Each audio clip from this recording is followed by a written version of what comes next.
Hello students of grade 11. Today we are ready to do unit 5 of your pupils book. Let's see what the theme of unit 5 is. Best use of time. A very important theme once again. ඉතාම වැදගත් තේමාවක්. කාලයෙන් උපරිම ප්‍රයෝජන ගැනීම. තුවල පුතාලා ඔක්කොම කාලයෙන් උපරිම ප්‍රයෝජන ගන්නවද? කල්පනා කරලා බලන්න. Today's activities will be based on this very important theme. Let's start. Activity 1 gives you some quotations. Read the following sayings. අපි බලමු මේ කියලා තියෙන දේවල් කොච්චර වැදගත් අදහස්ද කියලා. Remember that time is money. Time stops for no one. Time is what we want most, but what we use worst. One always has time enough if one will apply it well. A man who dares to waste 1 hour of time has not discovered the value of life. Charles Darwin. What do you have to do after reading them? Do you agree with these sayings? Agree. ඕගොල්ලන් මේ කියපු දේවල් එක්ක එකඟ වෙනවද? Discuss with your partner and find the message conveyed by them. මේ sayings හරහා අපිට දෙන පණිවිඩය මොකක්ද කියලා discuss කරන්න කියලා තියෙනවා. Let's go back to the first one to see the meaning and whether you agree with the meaning. Remember that time is money. කාලය මුදල් වලට සමාන කරලා තියෙනවා. ඒකට ඔගොල්ලෝ එකඟ වෙනවද? කාලය රන් හා සමානයි කියලාත් කියනවනේ. කාලය මුදල් වලට සමාන කරලා තියෙන්නේ අපි නාස්ති කරනකොට කාලය මුදල් නැති වෙනවා කියන අදහසින්. Time stops for no one. That's very true. කාලය අපි කිසි කෙනෙක් වෙනුවෙන් නවතින්නේ නැහැ. කාලය යනවා. Time is what we want most. අපිට වැඩියෙන්ම ඕනේ කාලය, but what we use worst. අපි ඉතාමත් වැරදි විදියටම පාවිච්චි කරන්නේ අපිට වැඩියෙන්ම ඕනේ කාලය කියන එක. Do you agree? මං හිතන්නේ දුවලා පුතාලා ඔක්කොටම agree වෙන්න. එහෙම නැත්නම් එකඟ වෙන්න වෙනවා මේ අදහස් එක්ක. One always has time enough if one will apply it well. දැන් පුතාලා අහලා තියෙනව නේද? අපිට කාලය මදි කියලා හුඟක් අය කියනවා. හැබැයි ඒ ඇත්තටම කාලය මදි හින්දාද? එහෙම නැත්නම් අපි හරියට apply yourself. අපි කාලය ප්‍රයෝජනවත් විදිහට පාවිච්චි කරන්නේ නැති නිසාද? A man who dares to waste 1 hour of time. එක පැයක් කවුරු හරි කෙනෙක් විනාශ කරගන්නවා නම් has not discovered the value of life. ඒ කියන්නේ අපි කාලය නාස්ති කරන අය නම් අඩුම ගානේ එක පැයක්වත් කවුද කියන්නේ? Charles Darwin. පරිණාමවාදයේ පියා. Father of evolution. එක පැයක් හරි අපි නාස්ති කරනවා නම් අපි ජීවිතේ වටිනාකම, the value of life discovered, අපි සොයාගෙන නැහැ කියන එක. I think you all agree with the sayings we read here. Now look at activity 2. Once again, you have a conversation. There is Rajan, Samit, Hassan. You have 3 friends talking about something Very important. We'll see what it is. Rajan says, "Hey Samit, where are you going in such a hurry?" මේ තරම් කලබලෙන් කොහෙද යන්නේ කියලා අහනවා. Samit answers, "We are late for cricket practices. If we hurry up, we can be there on time." දැන් මේගොල්ලන් cricket practices වලට පරක්කු හින්දා තමයි මේ ඉක්මනට යන්නේ. දැන් කොහොමද ඒක කියන්නේ? අපි ඉක්මනට ගියොත් වෙලාවට යන්න පුළුවන් කියන එක. If we hurry up, අපි තව ඉක්මන් කරොත් on time, හරි වෙලාවටම එතන ඉන්න පුළුවන් කියන එක. Use this phrase on time when you want to say that you want to complete something on time, or you want to submit a project on time.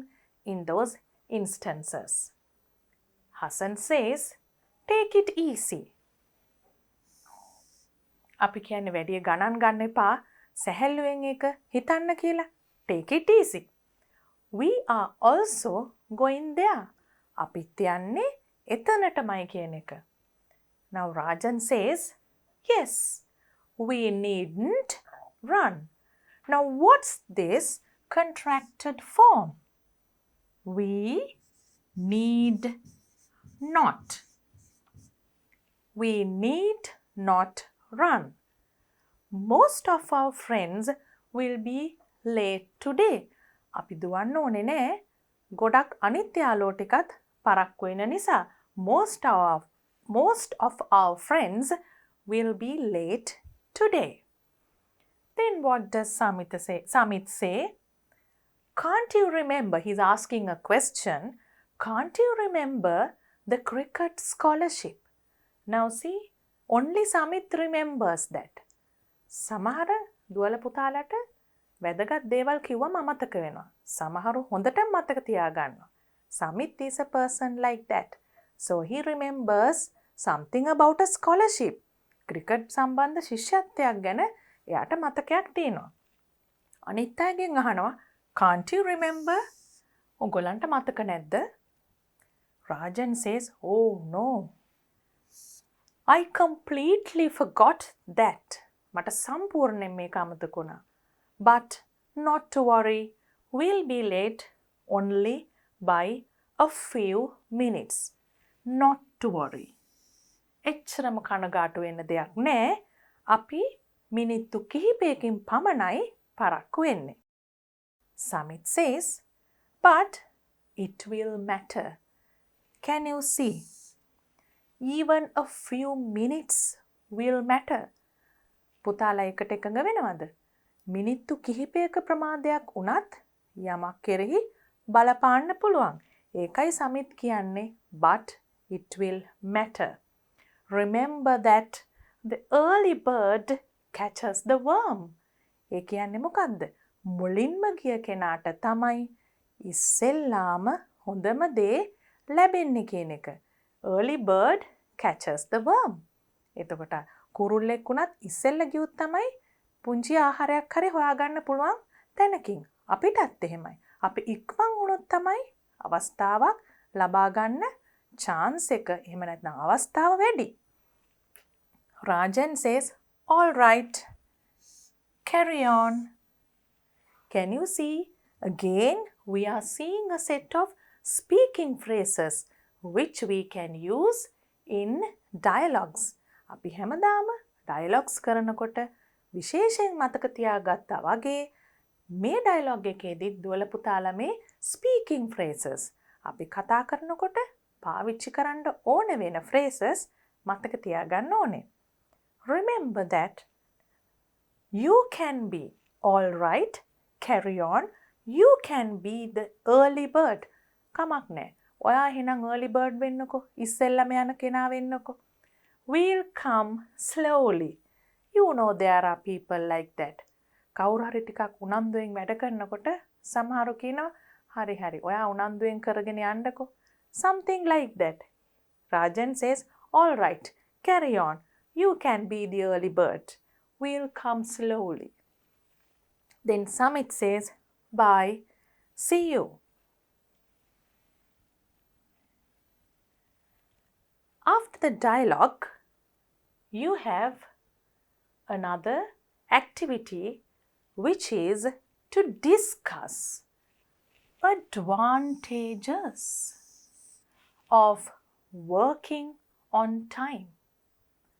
Have you ever thought of the advantages of working on time? දුවල පුතාලා ඔක්කොම grade 11 කියන්නේ O level exam එක කරන අවුරුද්ද. You must make use of your time in a very wise manner. ඔගලන් හිතලා තියෙනවද කාලය හොඳින්ම පාවිච්චි කරන්නේ කොහොමද කියන එක? හිතලා තියෙනවා නම් තවත් ලේසි මේ activity එක කරන්න. Working on time, discuss the advantages. හිතලා විතරක් නෙමෙයි ඒ විදිහට හිතලා වැඩ කරලා තියෙනවා නම් advantages කියන්නේ වාසි සහගත දේවල්. කතා කරන්න හරිම ලේසි. ඇයි ප්‍රතිඵල ලබලා තියෙන කෙනෙක්ට advantages කතා කරන්න ලේසි. Advantages of working on time. වෙලාවට වැඩ කිරීමේ වාසි. Let's try to think of a few. Before that, can you remember this saying from the first page? Time is what we want most, but what we use worst. Then, මේ අදහසත් මතක් කරගෙනම පුතාලත් ලියන්න ඕනේ time, the importance of working on time, advantages of working on time. See whether you have thought of or written something similar to this. Shall we have a look? අපි කියවලා බලමුද මොන වගේ අදහස්ද මේ activity එකට ගැලපෙන්නේ කියලා. You can have more ideas, but let's look at this too. You are directed towards effective learning. අපි කාලය හොඳින් පාවිච්චි කරලා නාස්ති නොකර වැඩ කරගෙන යනකොට අපිට ඉතාම හොඳින් ඉගෙන ගන්න පුළුවන් වෙනවා. අපි ඒකට යොමු වෙනවා, direct වෙනවා. You are directed towards effective learning. හුඟක් වෙලා පාඩම් කරනවා කියන එකට වඩා පාඩම් කරන ටිකත් හරි වෙලාවෙදි කරනවා නම් හරියට කරනවා නම් ඒකත් හරිම effective. So you are directed towards effective learning. You will obtain high grades or results for your academic work. ඔගලන්ගේ අධ්‍යාපනික කටයුතු වලට විෂයන් වලට ගාක් හොඳ ලකුණු ලබා ගන්න පුළුවන්. වෙලාව නාස්ති නොකර ඉගෙන ගත්තොත්. You won't miss important deadlines. What are deadlines? Have you ever had deadlines? I'm sure you have had deadlines. ඔගලන්ට අනිවාර්යෙන්ම දින නියම කරලා තියෙනවනේ. යමක් බාර දෙන්න, ඉවර කරන්න. project එකක් වෙන්න පුළුවන්, speech එකක් වෙන්න පුළුවන්, poster එකක් වෙන්න පුළුවන්. anything, assignment එකක්, පැවරුමක්, ව්‍යාපෘතියක්, ඒ ඕනම දෙයකට ඕන තරම් කල් අරගෙන කරන්න කියන්නේ නෑනේ. Teacher gives you a deadline. Submit your assignment by the end of next week. Revise your work before the end of this month. So you are given deadlines. ඒ වගේ දේවල් මිස් වෙන්නේ නෑ. අපි කාලය නාස්ති කරන්නේ නැතුව පිළිවෙලට වැඩ කරොත්. You won't miss deadlines. Otherwise, you will remember about what you have to submit only when the deadline comes or only the day before the deadline. Deadline එකට එක දවසකට ඉස්සෙල්ලා. එහෙම නැත්නම් deadline එක දවසේ උදේ තමයි නැත්තම් මතක් වෙන්නේ. You will have less stress without having to panic. අන්තිම මොහොතේ කලබල වෙලා වැඩ කරන්න ඕනේ. Less stress. Less stress. අසහනකාරී ගතිය අඩු වෙනවා. පැනික් කරන්න ඕනේ නෑ. අන්තිම මොහොතේ කලබල වෙලා කරන්නේ මොකද්ද කියලා දන්නෙත් නැතුව වැඩ කරන්නේ. එහෙම කරන්න ඕනේ. If you work on time, වෙලාවට වැඩ කරොත්. Less stress, no panicking. You will have more time to help others relax and enjoy your time. Look at that. How interesting. අපි වෙලාවට වැඩ කරනවා නම් කලබලයක් නැති නිසා තව ගොඩක් දේවල් වලට වෙලා තියෙනවා. Relax. Enjoy. සතුටින් විනෝදයෙන් නිදහසෙන්. Not only that, to help others too. Relax, enjoy and to help others. Things will be easier for your friends and family, teachers and coaches. වෙලාවට වැඩ කරන්නේ නැති ළමයි එක්ක අම්මලා තාත්තලටත් කරදරේ, ටීචර්ස්ලටත් කරදරේ, ඒ වගේම ඕගලන්ගේ ක්‍රීඩා පුහුණුකරුවන්ටත් හරිම කරදරයි. ඕගලන්ට අනිවාර්යෙන් මේ ගැන අත්දැකීම් තියෙන්න ඕනේ. So, if you work on time, all those people will find that their work is also easy. So, don't you think that you must work on time? ඕගොල්ලෝ වෙලාවට වැඩ කරනකොට යාළුවන්ට, පවුලේ අයට, ගුරුවරුන්ට ඒ වගේම ඕගොල්ලන්ගේ ක්‍රීඩා පුහුණුකරුවන්ට හැම කෙනෙක්ටම ලොකු සහනයක්. We develop qualities of responsibility. That's another thing you have to remember. You have to be responsible citizens. Can you remember the theme we did in our Pupils book? Our responsibilities. The first theme of Unit 1 Pupils book. So you have to be a responsible citizen.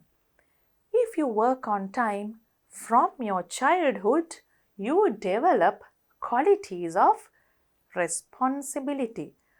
බොහොම වගකීම් සහගත විදියට වැඩ කරන්න පොඩි කාලේ ඉඳලම ඉගෙන ගන්න පුළුවන්. වෙලාවට වැඩ කරොත්. You get prepared for the working world. Ultimately, that has to be the goal. You have to be ready to face the future. අපි මොනවා ඉගෙන ගත්තත් වැඩක් නෑ. අපි අනාගතයට ලෑස්ති නැත්නම්. Working world. අපි කවදා හරි දවසක මේ රටේ responsible citizens ලා විදිහට එක දේවල් වලින් ඉදිරියට යනවා. ඒ හැම තැනකදීම time, working on time is very important. ඒ හැම තැනකදීම වෙලාවට වැඩ කිරීම අවශ්‍ය වෙනවා. So you can write, you get prepared. ඔගලන්ව සූදානම් වෙනවා for the working world. Compare with what you have written. I hope you have got many of these in your list too.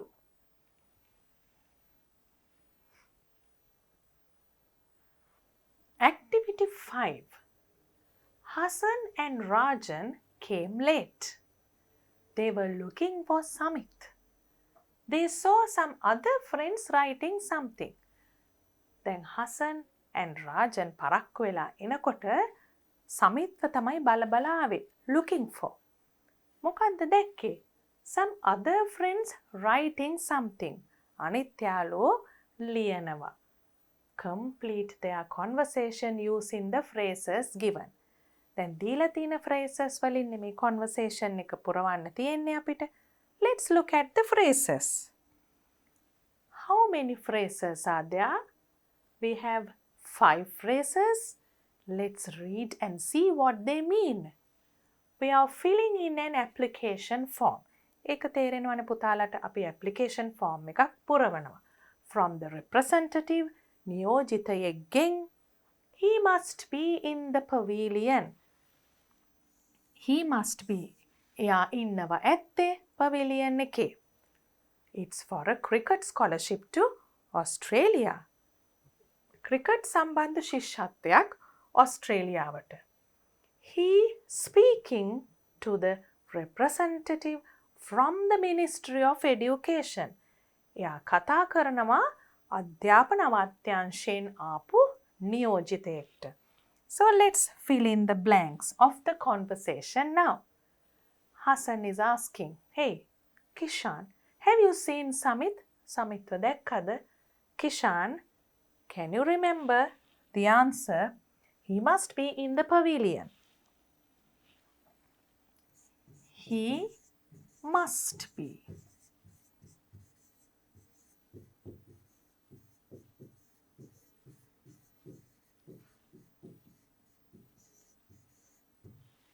Next, Rajan is asking, what is he doing there? එයා මොනවද එතන කරන්නේ? He is speaking to the representative from the Ministry of Education.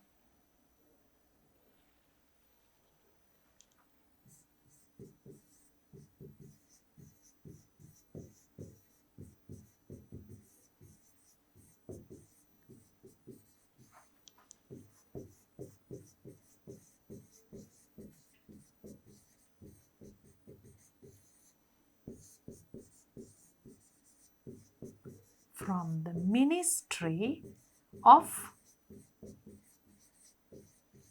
Education.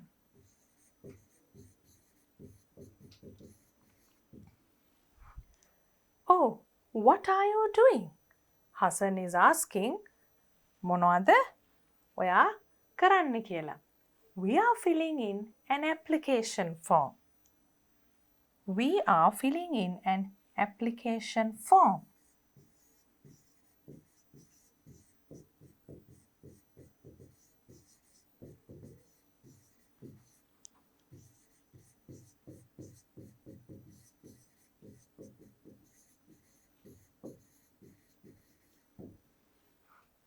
Rajan says, an application form? What is it for? මොනවටද application form එකක් පුරවන්නේ? ඒකට ගැලපෙන්නේ මේක. It's for. එතකොට මේ it කියන එකෙන් අපි refer කරන්නේ application form එකට for a cricket scholarship in Australia.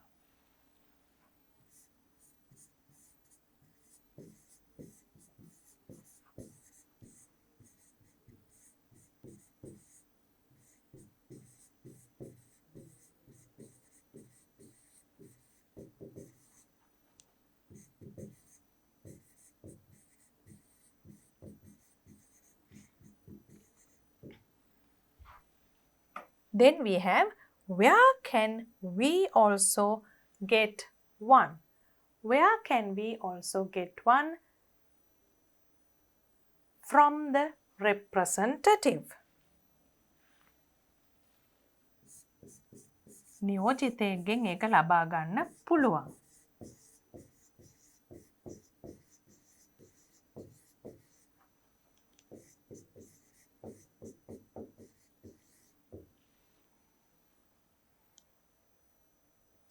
Then Rajan finally says, I hope we are not late.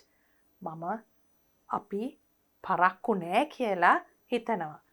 ඇයි ඒගොල්ලන් මුලින්ම ආවේ පරක්කු වෙලා දැන් මේ ඇප්ලිකේෂන් ෆෝම් එක ෆිල් කරන්නේ හොඳ දෙයකට, හොඳ ඔපචුනිටි එකකට, අවස්ථාවකට. ඒ නිසා ඒගොල්ලෝ කියනවා I hope we are not late. You have a poem in your next activity. Read aloud. Let's read it aloud first and then see what the meaning is. When Hassan and Rajan met the master in charge, he showed them the following poem, which was pasted on the wall of the staff room. Hassantai Rajantai ක්‍රීඩා භාර ගුරුතුමා master in charge යම් කිසි විෂයක් හෝ ක්‍රීඩාවක් හෝ භාර ගුරුතුමා he showed them the following poem which was pasted on the wall of the staff room. Let's read it. Time. The poem is about time. කාලය. To realize the value of 1 year, to realize the value of 1 year, ඒ කියන්නේ එක අවුරුද්දක වටිනාකම ඉගෙන ගන්න නම් ask a student who has failed a final exam. එක අවුරුද්දක වටිනාකම ඉගෙන ගන්න අහන්න අවසාන විභාගය ෆේල් වෙච්ච අසමත් වෙච්ච ස්ටුඩන්ට් කෙනෙක්ගෙන්. ඇයි? එයා දන්නවා ඒ අවුරුද්දේ වැඩ කරා නම් ඒ අවුරුද්දට වටිනාකමක් දුන්නා නම් එයා ෆේල් වෙන්නේ නැති බව. ඒ නිසා අවුරුද්දක වටිනාකම දැනගන්න ඕන නම් අහන්න ඕන හොඳම කෙනා ෆේල් වෙච්ච ස්ටුඩන්ට් කෙනෙක්. To realize the value of 1 month, 1 year, 1 month. Ask a mother who has given birth to a premature baby. එක මාසයක වටිනාකම අහන්න ඕනේ නම් දැනගන්න ඕනේ නම් අහන්න මදර් කෙනෙක්ගෙන් කොයි වගේද who has given birth to a premature baby. සම්පූර්ණ මාස ගාන ඉවර වෙන්න කලින් හම්බ වෙච්ච දරුවෙක් ලැබිච්ච දරුවෙක්ගේ අම්මා කෙනෙක්ගෙන් අහන්න මාසයක වටිනාකම මොකක්ද කියලා. මොකද ඒ අම්මා දන්නවා තව මාසයක් ඒ දරුවා පරක්කු වෙලා ඉපදුනා නම් ඊට වඩා නිරෝගී දරුවෙක් වෙන බව. So she will tell you how important a month is. To realize the value of 1 week, we have 1 year, and then we have 1 month, and now we have 1 week. Ask an editor of a weekly newspaper. සතිපතා පළවෙන පුවත්පතක කර්තෘ කෙනෙක්ගෙන් ඇහුවොත් කියයි සතියක වටිනාකම. සතියක් තුල ඉවර කරන්න බැරි තරම් වැඩ කොටසක් තියෙන කෙනෙක් තමයි පුවත්පත් කර්තෘවරයෙක් කියන්නේ.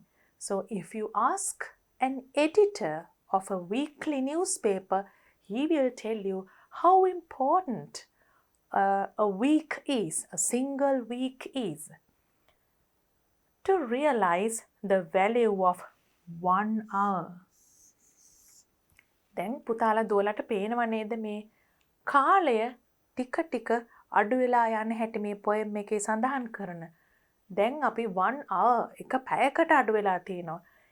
To realize the value of 1 hour, ask a diver, කිමිදුම් කරුවෙක්ගෙන් අහන්න, who dives with an oxygen cylinder.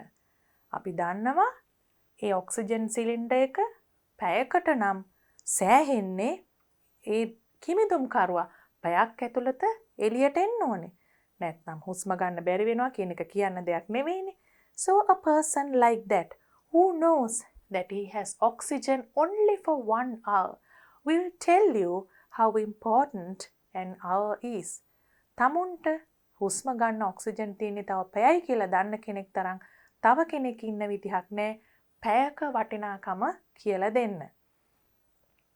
To realize the value of 1 minute. දැන් අපි එක මිනිත්තුවකටත් ආවා පොයම් එකේ. Ask the person who has missed a train, bus or a plane. මිනිත්තු කිහිපයකින් තමුන්ගේ bus එක, train එක, ප්ලේන් එක වුණත් මිස් වෙන්න පුළුවන්. එතකොට ඒ මිනිත්තුව නිසා එයාගේ සම්පූර්ණම ගමනක් විශාල වටිනාකමක් ඇති වැඩකට යන්න ගිය ගමනක් මිස් වුණා වෙන්න පුළුවන්, මග හැරුණා වෙන්න පුළුවන්.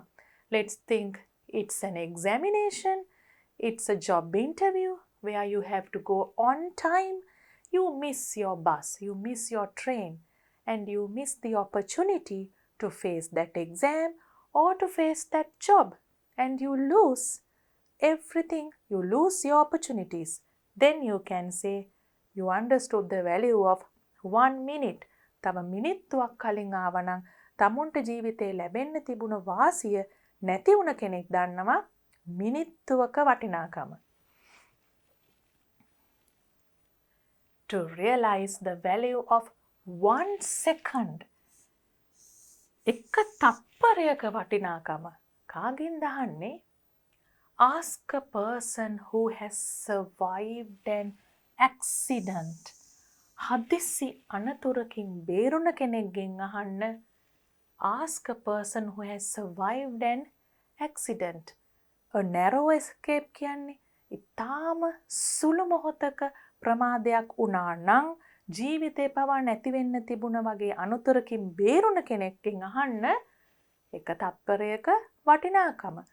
Because he knows that it's as valuable as his life. Value of 1 second from a person who survived an accident. Now, is it over? තාමත් ඉවර නෑ. To realize the value of 1 millisecond. තත්පරයකකුණුත් සීයෙන් පංගුවක වටිනාකම කාගෙන්ද අහන්න පුළුවන්. Ask the person who has won a silver medal in the Olympics. දුවලා පුතාලා Olympic ක්‍රීඩාවේ ක්‍රීඩාවලේ කෙටිදුර දාවන ගොඩාක් බලලා ඇති තරඟ අනිවාර්යයෙන්ම එහෙනම් මේකේ අදහස මම කියන්න ඕනේ නෑ නේද? ඒගොල්ලන්ගේ මෙඩල් එක gold, silver, bronze එහෙම නැත්නම් මෙඩල් එකක් මිස් වෙනවා 4 වෙනියා වෙලා. හැබැයි ඊටාම සමාන දක්ෂතාවයක් තිබිලා මිලිසෙකන්ඩ් එකක වගේ ප්‍රමාදයක් ඇති වෙලා. එතකොට මේ මිලිසෙකන්ඩ් එක තව ඉක්මන් වුණා නම් තමුන්ට ලැබෙන්නේ Olympic gold medal. So he or she knows the value of a millisecond. Olympic ගියේ නැතත් පුතාලා සාමාන්‍යයෙන් පාසල් මට්ටමේ zonal all island මට්ටමේ තරඟවලට සහභාගී වුණත් දන්නවා මිලිසෙකන්ඩ් වලින් ඔයගලන්ගේ මෙඩල් එක වෙනස් වෙනවා, සමහර වෙලාවට අහිමි වෙනවා. Time waits for no one. Treasure every moment you have. කාලය කිසිම කෙනෙක් වෙනුවෙන් නවතින්නේ නැහැ. එම නිසා අපිට ලැබිලා තියෙන වෙලාව වැලියු කරන්න නිදානයක් වගේ සම්පතක් වගේ අදහසකින් වටිනාකමකින් ඒ ගැන හිතන්න. Every moment හැම මොහොතක්ම treasure every moment ඔබේ ජීවිතේ හැම මොහොතක්ම වටිනවා කියන එකෙන් හිතන්න. You will treasure it even more. ඔබ තව දුරටත් ඒක වටිනාකමක් දකි. You can share it with someone special. තවත් කෙනෙක් වෙනුවෙන් උදව්වක් කරන්න පුළුවන් නම්, තවත් කෙනෙක් එක්ක ෂෙයා කරන්න, බෙදා හදා ගන්න පුළුවන් නම් හොඳ අවස්ථාවක්. කාලය කියන දේ අවස්ථාව, කාලය කියන දේ වටිනාකම තවත් හොඳින් දැනේ. ඉතාම ලස්සන පොයම් එකක්. author unknown. අපි දන්නේ නැහැ කවුද ලිව්වේ කියලා. හැබැයි මම හිතනවා පුතාලා මේකේ අදහස හොඳින්ම හිතට ගත්තා කියලා. Before answering the question, let's read the poem once more. මේ කියලා දුන්න අදහස් එක්ක පුතාලට හොඳින්ම හිතට යනවද බලන්න මේ poem එකේ අදහස. Time. To realize the value of 1 year, ask a student who has failed a final exam. To realize the value of 1 month, ask a mother who has given birth to a premature baby. To realize the value of 1 week, ask an editor of a newspaper, weekly newspaper. To realize the value of 1 hour, ask a diver who dives with an oxygen cylinder. To realize the value of 1 minute, ask the person who has missed a train, bus or plane. To realize the value of 1 second, ask a person who has survived an accident. To realize the value of 1 millisecond, ask the person who has won a silver medal in the Olympics. Time waits for no one. Treasure every moment you have. You will treasure it even more when you can share it with someone special. Author unknown.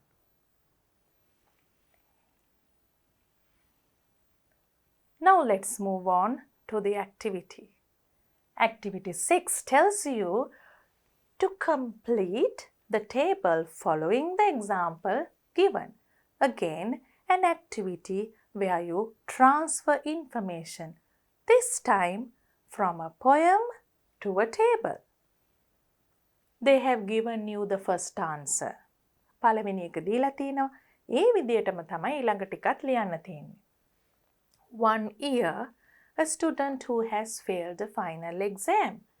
ඊට පස්සේ අපිට තිබ්බා 1 month. 1 month කාගෙන්ද දැනගන්නේ?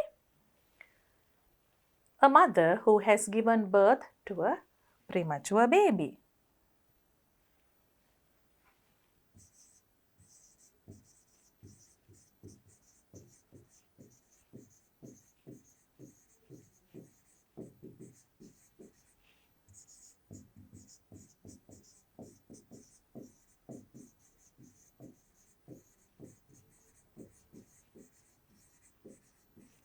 දැන් පුතාලත් මාත් එක්කම මේ table එක ෆිල් කරන්න ගන්න ඕනේ.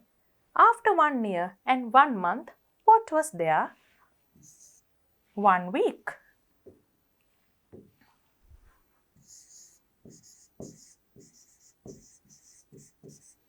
From whom are we asking for the value of 1 week? An editor of a weekly newspaper. An editor of a weekly newspaper. 1 year, 1 month, 1 week, 1 day. From whom are you asking the value of 1 day? 1 week, 1 hour. After that, 1 hour. A diver who dives with an oxygen cylinder.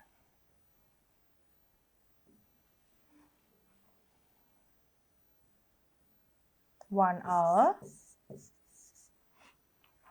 A diver who dives with an oxygen cylinder. After 1 hour, what do you have? 1 minute. 1 minute from a person who has missed a train or bus or plane. 1 minute.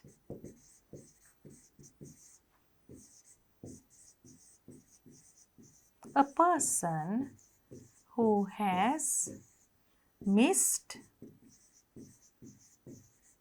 a train, a bus or a plane. You can complete 1 minute. Then you have 1 second. 1 second.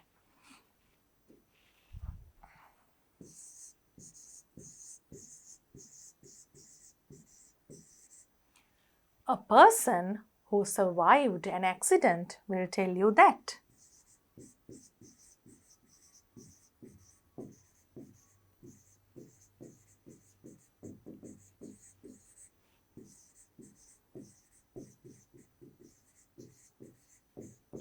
And what we have to write last is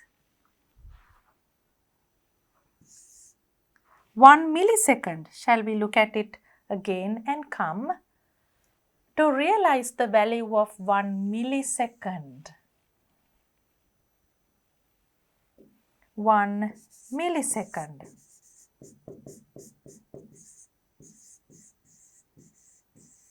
Who would tell you that? A person who missed the gold medal, the person who has won a silver medal in the Olympics.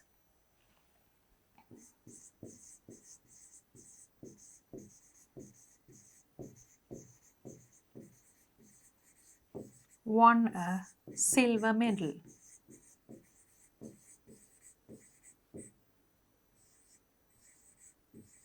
At the Olympics.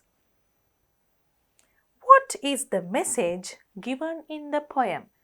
That is your next final question of this activity.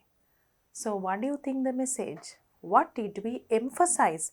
අපි මොකක් ගැනද poem එකේ හැම අවස්ථාවකදීම වැඩියෙන්ම අදහස් කරේ?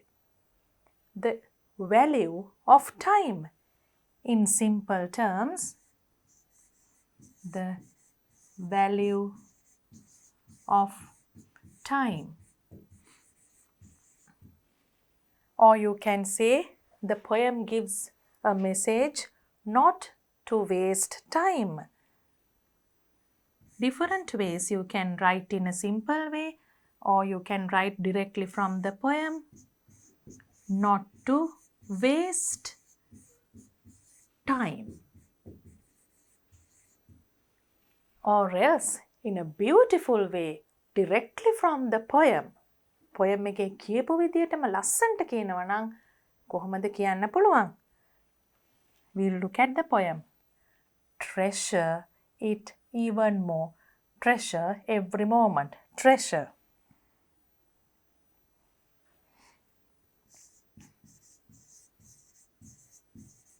Treasure every moment.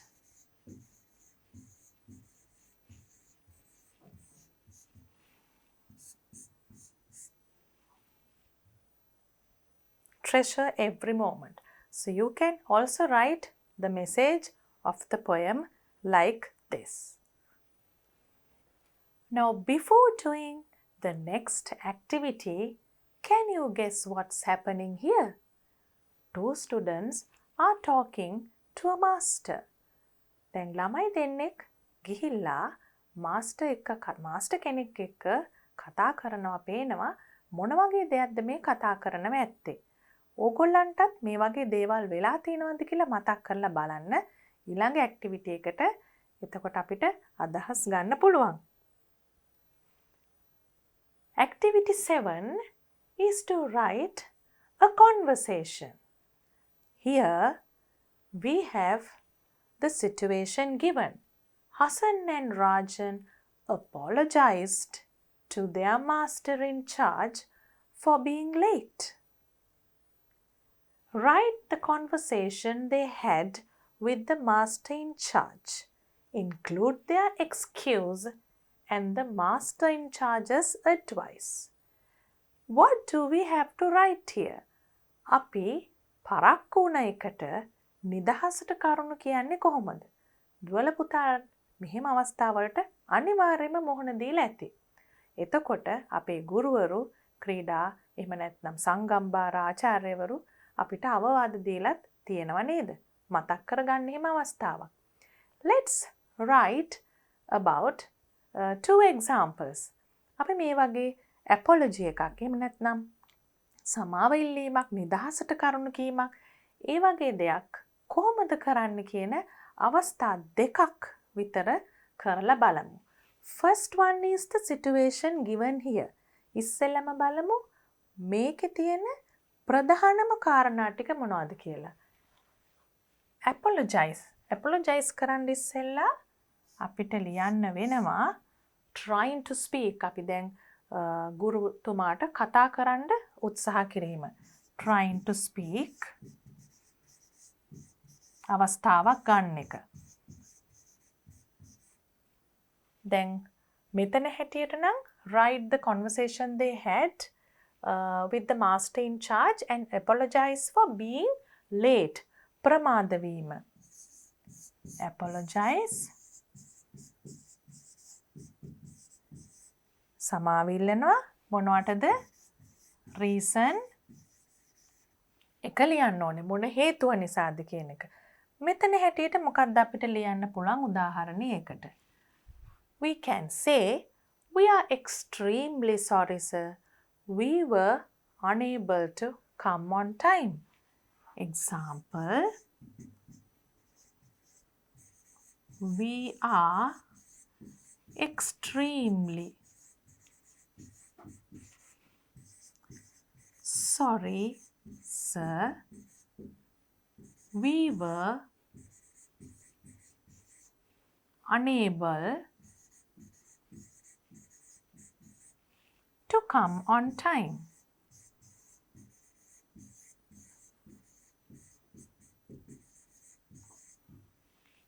We will write that in the speech bubble too. We were unable to come on time. We are extremely sorry, sir. Next, what do you have to know? Include their excuse and the master in charge's advice. දැන් මෙහෙම නිදහසට කරුණු කිව්වහම master in charge මොන වගේ අවවාදයක්ද ළමයින්ට දෙන්න ඇත්තේ? පරක්කු වීම සම්බන්ධයෙන් නම් අවවාදය ඒ කියන්නේ පරක්කු වෙන්න එපා කියන එකනේ. Let's assume that there are no more application forms because they were too late. අපි හිතමු application forms ඉවරයි දැන්. එතකොට අලුතෙන් ගන්න ඕනේ. What would the master in charge say? පුතාලත් හිතලා බලන්න මේ වගේ වෙලාවක ගුරුතුමා මොනවා කියයිද කියලා.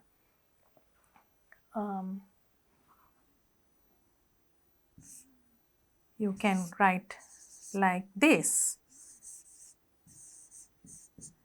That wasn't so good.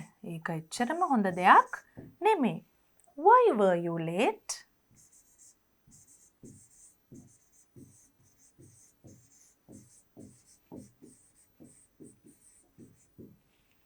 You must work on time. You must learn to work on time.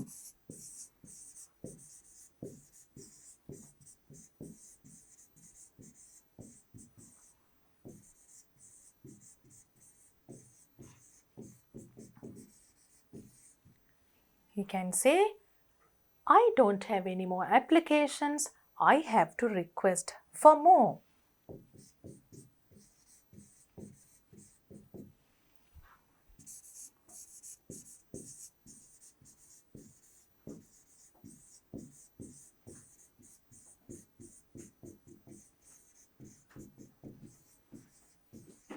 I have to request for more.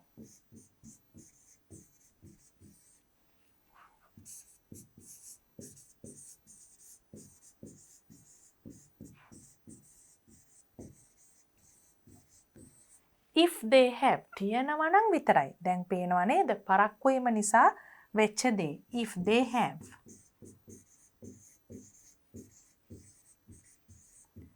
Don't let this happen next time. මේක මින් පස්සේ වෙන්න දෙන්න එපා. Don't let this happen next time. මෙන්න මේ වගේ අදහස් තමයි අපේ ගුරුතුමා දුන්න වෙන්න පුළුවන්.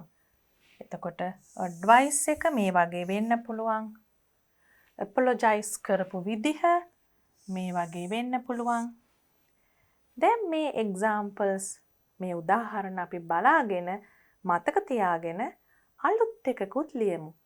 Let's write a conversation between a master in charge and two students about another kind of a mistake they had done. දැන් මෙතන තියෙන්නේ පරක්කු වීම ගැන. අපි හිතමු අපි ආවේ නැහැ කියලා මොකක් හරි පුහුණු වීම කටයුත්තකට ඒ වගේ අවස්ථාවකදී අපි බලමු මොන වගේ conversation එකක්ද කරන්න පුළුවන් කියලා. Let's look at this example. Hassan says, Rajan, shall we meet the master in charge before school starts? He just came out of the office. අපි ස්කෝලේ පටන් ගන්න කලින්ම master in charge ව හම්බ වෙමුද? Rajan says, that's a good idea. We must apologize as early as possible. We must apologize as early as possible කියන්නේ මොකද්ද? හැකි ඉක්මනින්. Then Hassan and Rajan both meet the master and say, "Good morning, sir." And the master in charge says, "Good morning. Why were you not there at practices yesterday?" දැන් බලන්න පුතාලා මෙතෙන්ට වෙනකන් good morning කියන තැනට වෙනකම්ම ඉස්සෙල්ලා අවස්ථාවේ conversation එක ලියන්නත් පාවිච්චි කරන්න පුළුවන්. එතන ඉඳලා අපි අවස්ථාව වෙනස් කරලා තමයි මේක ලියන්නේ. පුහුණුවීම් කටයුත්තකට ආවේ නැති එකක් ගැන. එතකොට මේ වෙනුවට අහන්න පුළුවන් why didn't you come on time to collect the application form? Then Rajan says, "For this, we are extremely sorry about it, sir. We had some urgent preparation work." පුංචි ළමයි වගේම ලොකු ළමයිත් මේ වගේ එක එක හේතු දෙනවනේ මොනවා හරි කරන්න බැරි වුණාම. මොකක්ද මේගොල්ලන්ගේ හේතුව? We had some urgent preparation work. බොහොම හදිසි සූදානම් වීමේ වැඩ වගයක් අපට තිබුණා. දැන් ඒ වගේ එකකුත් අවස්ථාව මොකක් වුණත් පාවිච්චි කරන්න පුළුවන් conversation එකකට. තමුන් දෙන හේතුව. Then Hassan says also adds. Hassan Rajan කියපු දෙයට එකතු කරනවා තවත් කාරණාවක්. Yes, sir. Our group presentation is due today and we were completing some posters after school yesterday. ඒ කියන්නේ due today කියන්නේ අපේ presentation එක ඉදිරිපත් කිරීමක් අද කරන්න තියෙනවා. ඉතින් අපි ඒකට posters හදාද ඊයේ ලෑස්ති වුණා after school. Master in charge says, "Is that so?" එහෙමද? But we have a tournament in 2 weeks' time. අපිටත් තියෙනවනේ තරඟාවලියක් සති දෙකකට පස්සේ. You cannot miss any practice sessions. කිසිම පුහුණුවීමක් අතපසු කරන්න බෑ. Miss any practice session. Cannot miss. කිසිම පුහුණුවීම් වාරයක් අතපසු කරන්න බෑ. Do you understand? Then Hassan says, "Yes, we do, sir." Now, can you remember we did it in previous conversations too? අපි දිග උත්තරයක් දිග වාක්‍යයක් ලියන්නේ නැතුව කෙටියෙන් පිළිතුරු දෙන හැටි. ප්‍රශ්නේ මොකක්ද? Do you understand?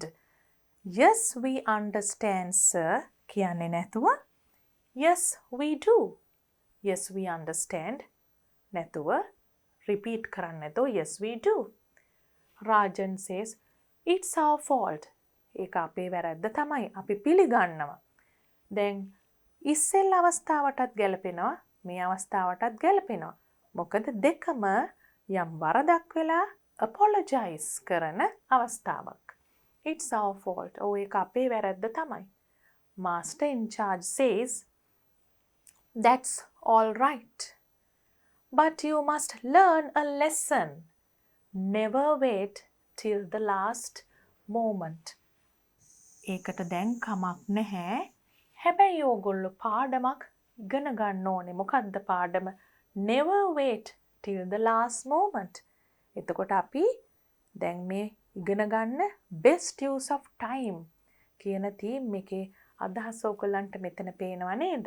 Never wait till the last moment to complete your work. අවසාන මොහොත වෙනකන් ඉන්න එපා ඔයගලන්ගේ වැඩ සම්පූර්ණ කරන්න. You should always try to finish work before the deadline. හැමතිස්සෙම උත්සාහ කරන්න ඕනේ වැඩ අන්තිම අවසාන බාර දෙන දවස නැත්නම් ඉදිරිපත් කරන දවසට කලින් ඉවර කරන්න. Then Rajan says, "Thank you, sir. Now what was this?" That was the advice. ඕනෑම අවස්ථාවකට මේ වගේ advice එකක් ගැලපෙනවා. Thank you, sir. Advice එතකොට අපි ඊට ඉස්සෙල්ලා කරේ මොකද්ද? Excuse. මේ දෙකම මොනවද? Excuses. ඇයි එන්න බැරි වුණේ කියන නිදහසට කරුණු කියන එක. Rajan says, now they got an advice from the master in charge. Thank you, sir. We won't let this happen again. Won't is the contracted form of will not. එතකොට කියනවා අපි නැවත මේ දේ වෙන්න ඉඩ තියන්නේ නැහැ කියලා. Master in charge says, that's very good. Did you bring letters of excuse from your parents? දෙමව්පියන්ගෙන් ලිපි අරගෙන ආවද මේ සම්බන්ධව? සාමාන්‍යයෙන් ඒකත් අහනවා අපේ ගුරුවරු. එතකොට ළමයි යමකට ආවේ නැත්නම් නිකම්ම ගිහිල්ලා කියන්නේ නැතුව දෙමව්පියන්ගේ අත්සනින් ලියුමක් අරගෙන ගිහිල්ලා කියන්න ඕනේ. ඒක තමයි දැන් මේ master in charge අහන්නේ. Hassan says, we will definitely bring them tomorrow. අපි අනිවාර්යයෙන්ම ඒවා හෙට අරගෙන එන්නම් කියන එක. So you can make use of these ideas and write a conversation.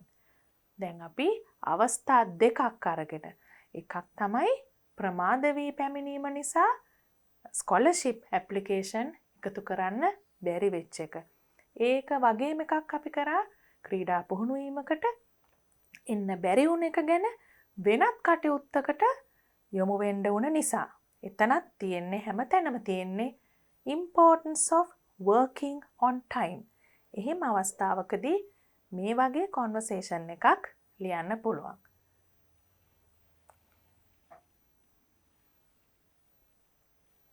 Activity 8 is a writing activity.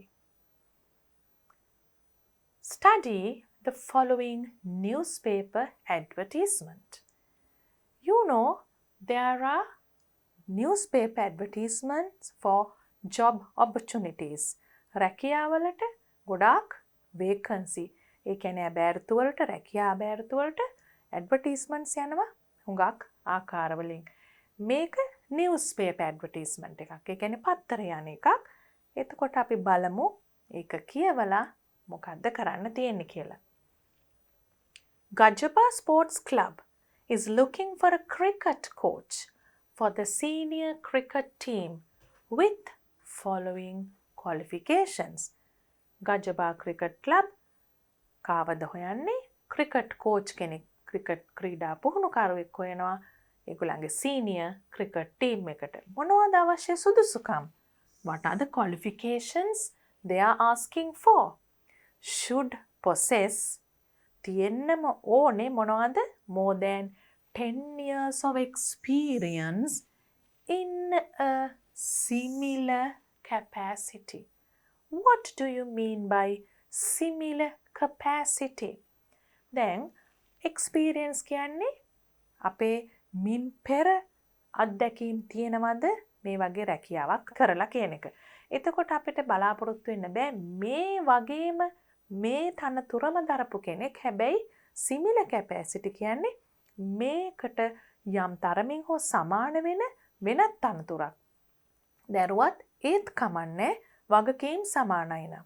So you advertise like that, experience in a similar capacity. Should be an energetic person with proven track record. Very important. ඔබ මොන වගේ කෙනෙක් වෙන්න ඕනේද? ඉතාමත් උනන්දුවෙන්, ඉතාමත් ශක්තිමත්ව වැඩ කරන උනන්දුවෙන් වැඩ කරන කෙනෙක් වෙන්න ඕනේ. එහෙම කියලත් මදි. ඕන කෙනෙක්ට කියන්න පුළුවන් I am a very energetic person කියලා. මං බොහොම උනන්දුවෙන් වැඩ කරන කෙනෙක් කියලා. proven track record කියන්නේ. proven කියන වචනේ තේරුම තමයි ඔප්පු කරලා තියෙන්න ඕනේ මීට පෙර track record එක හොඳයි කියලා. අපි කරලා තියෙන අපේ ක්‍රියාවල් කවුරු හරි අතින් reference letter එකක් හරි ඒ වගේ දෙයකින් ඔප්පු වෙන්න ඕනේ මේ දේවල් කරලා තිනවා. මේ ජයග්‍රහණ ලබා දීලා තිනවා. මේ විදියට අපි දායකත්වයක් ලබා දීලා තිනවා කියලා ඔප්පු කරපු ඉතිහාසයේ අපි කරපු අපේ work history එකේ කියන්නේ අපි ඉස්සෙල්ලා රැකියාවේ අපි කරපු දේවල් ගැන සඳහනක් අවශ්‍යයි. සාධක සහිතව ඔප්පු කරන්න පුළුවන්. he will be paid an attractive remuneration. ඒ කියන්නේ ඉතාමත් හොඳ වේතනයක්. හොඳ මුදල් ලැබෙනවා මේ රැකියාවේ. දැන් එහෙම දාන්නේ. එතකොට හුඟක් අය මේ vacancy එකට apply කරන්න කැමති වෙන නිසා. So they give information. See the kind of information they are giving. Asking for qualifications. සුදුසුකම් අහනවා. මොන වගේ දේවල්ද තමුන් වැඩ කරන ඉදිරි පෙර වැඩ කරන ස්ථානවල මොන වගේ විදිහේ වැඩද කරලා තියෙන්නේ කියන එක අහනවා. attractive remuneration එකක් හොඳ වේතනයක් තියෙන බව දන්වනවා. walk-in interviews. What are walk-in interviews? You know interviews. ඒ කියන්නේ සම්මුඛ සාකච්ඡාවක් කියලාත් අපි සාමාන්‍යයෙන් කියනවා. මෙතන interview job interview එකක්. ඒ කියන්නේ අපි රැකියාවකදී කෙනෙක්ගෙන් ප්‍රශ්න කරලා තමයි ගන්නේ. ඒ කෙනා සුදුසුද කියලා. Walk-in interviews means you can go there on a given day without any specific appointment for yourself. ඒ කියන්නේ ඔයාටම වෙන් කරපු මේ ඇප්ලිකන්ට්ටම වෙන් කරපු වෙනම වෙලාවක් නැතුව සාමාන්‍යයෙන් කියනවානේ please come for an interview on the 7th of April කියලා අපි දවසක් කියනවා කියමු. එහෙම නෙමෙයි walk-in interviews. ඕනම කෙනෙක්ට ඒ කාර්යාලයට ඇවිල්ලා මෙතන හැටිනම් ගජබා ස්පෝර්ට්ස් කොම්ප්ලෙක්ස් බිල්ඩින්. එතනට ඕනම වෙලාවක ඇවිල්ලා කතා කරලා තමුන්ගේ vacancy එකට කරන apply කරන එක ගැන කතා කරන්න පුළුවන්. And they are giving you details of the person to contact, the phone number and the email address. And you're writing, the secretary of the sports club is writing the advertisement. Now what do you have to do? Imagine that you are a cricket coach who wishes to apply for the post advertised. Write an email to the secretary of the Gajaba Sports Club asking for more details. ඒ කියන්නේ ඔයගොල්ලන් ලියන්න ඕනේ ලියුමක් නෙවෙයි email එකක් පොඩ්ඩක් සරලයි formal letter එකකට වඩා Gajaba Sports Club asking for more details. ඒ කියන්නේ වැඩි දුර විස්තර අහලා ලියන්න ඕනේ. For example, working hours කොච්චර වෙලාවක් අපි වැඩ කරන්න ඕනේද? Days and other facilities given. තවත් මොනවද? පහසුකම්. දැන් ඇඩ්වර්ටයිස්මන්ට් එකේ තියෙන දේවල් විතරක් නෙමෙයි අපිත් ඇප්ලයි කරනකොට අපි සුදුසුකම් තියෙනවා නම් බය නැතුව අහන්න පුළුවන් අපිට තව මොනවද ලැබෙන්නේ? අපිට මොන වගේ විදියටද වැඩ කරන්න පුළුවන්? So let's see how we write this email. It is less serious than a formal letter. අපි formal letter එකක් රාජකාරී ලිපියක් ලියන තරමටම අමාරු නැහැ. ඒ තරමටම format එකේ අංග නැහැ. නමුත් පොඩ්ඩක් සමානයි ඒකත් ලියුමකට. You have been given the format here. Already given to whom කාටද යවන්නේ කියලා email address එක තියෙනවා. ඊළඟට තියෙනවා subject. ඔයගලන්ට පේනවා අපි රාජකාරී ලියුමක් ලියනකොට ටිකක් දිගට ලියනවනේ සාමාන්‍යයෙන් topic එක. මෙතන බොහොම කෙටියෙන් subject එක දාලා තිනවා cricket coach. ඊළඟට අපිට මෙතන attached කියන තැන මෙතන මුකුත් නැහැ. ඕනනම් තමුන් attach කරන්න ඕනේ මේකේ හැටියට තමුන්ගේ වැඩිදුර විස්තර. එතන අපිට දාන්න පුළුවන් විස්තරේ මේවා තමයි attach කරලා තියෙන්නේ කියලා. Then we will see how to write it. Dear sir, this is with regard to the advertisement. With regard to the advertisement. ඒ කියන්නේ අපි මේ පළවුණු දැන්වීමට අදාළව තමයි ලියුම මේ ඊමේල් එක ලියන්න කියන එක. To the advertisement which appeared in the Sunday Observer. කැමති පුවත්පතක නමක් ලියන්න පුළුවන් පුතාලට. I'm interested in applying. I'm interested in applying. මම කැමැත්තක් දක්වනවා මේ ඉල්ලීමක් ඉදිරිපත් කරන්න for the post of cricket coach for the senior cricket team of your club. ඒ කියන්නේ ඒක ගත්තේ අපි ඉන්ස්ට්‍රක්ෂන් එකෙන්මයි. මොන පෝස්ට් එකටද ඇප්ලයි කරන්න කියන එක. ඊට පස්සේ අපි කියනවා ඒ ඉන්ට්‍රොඩක්ෂන් හැඳින්වීමෙන් පස්සේ අපි කියනවා මේක පුතාලට මේට වඩා දිග අඩු කරන්නත් පුළුවන්. මං පොඩි අදහසක් ගන්නත් එක්ක කියන ආකාර කිහිපයක් ඇතුළත් කරා මේකෙන් ඕගොල්ලන්ට අඩු කරලා ලියන්නත් පුළුවන් ටිකක්. I am an energetic, goal-oriented individual. දැන් අපි මේ energetic කියන වචන ගත්තේ instruction එකෙන්මයි. ඒ වගේම අපි තවත් ටිකක් එකතු කරන්න ඕන එකට. goal-oriented. අපි යම් ටාගට් එකකට ගෝල් එකක් අනුව අරමුණක් අනුව වැඩ ඉලක්කයක් අනුව වැඩ කරගෙන යන්න කැමති කෙනෙක් කියන එක. රැකියාවකට ගන්නකොට හුඟක් බලාපොරොත්තු වෙන දෙයක් තමයි whether you are goal oriented. ඉලක්කයකට වැඩ කරන කෙනෙක්ද. So you can use words like this when you write your letters or even essays.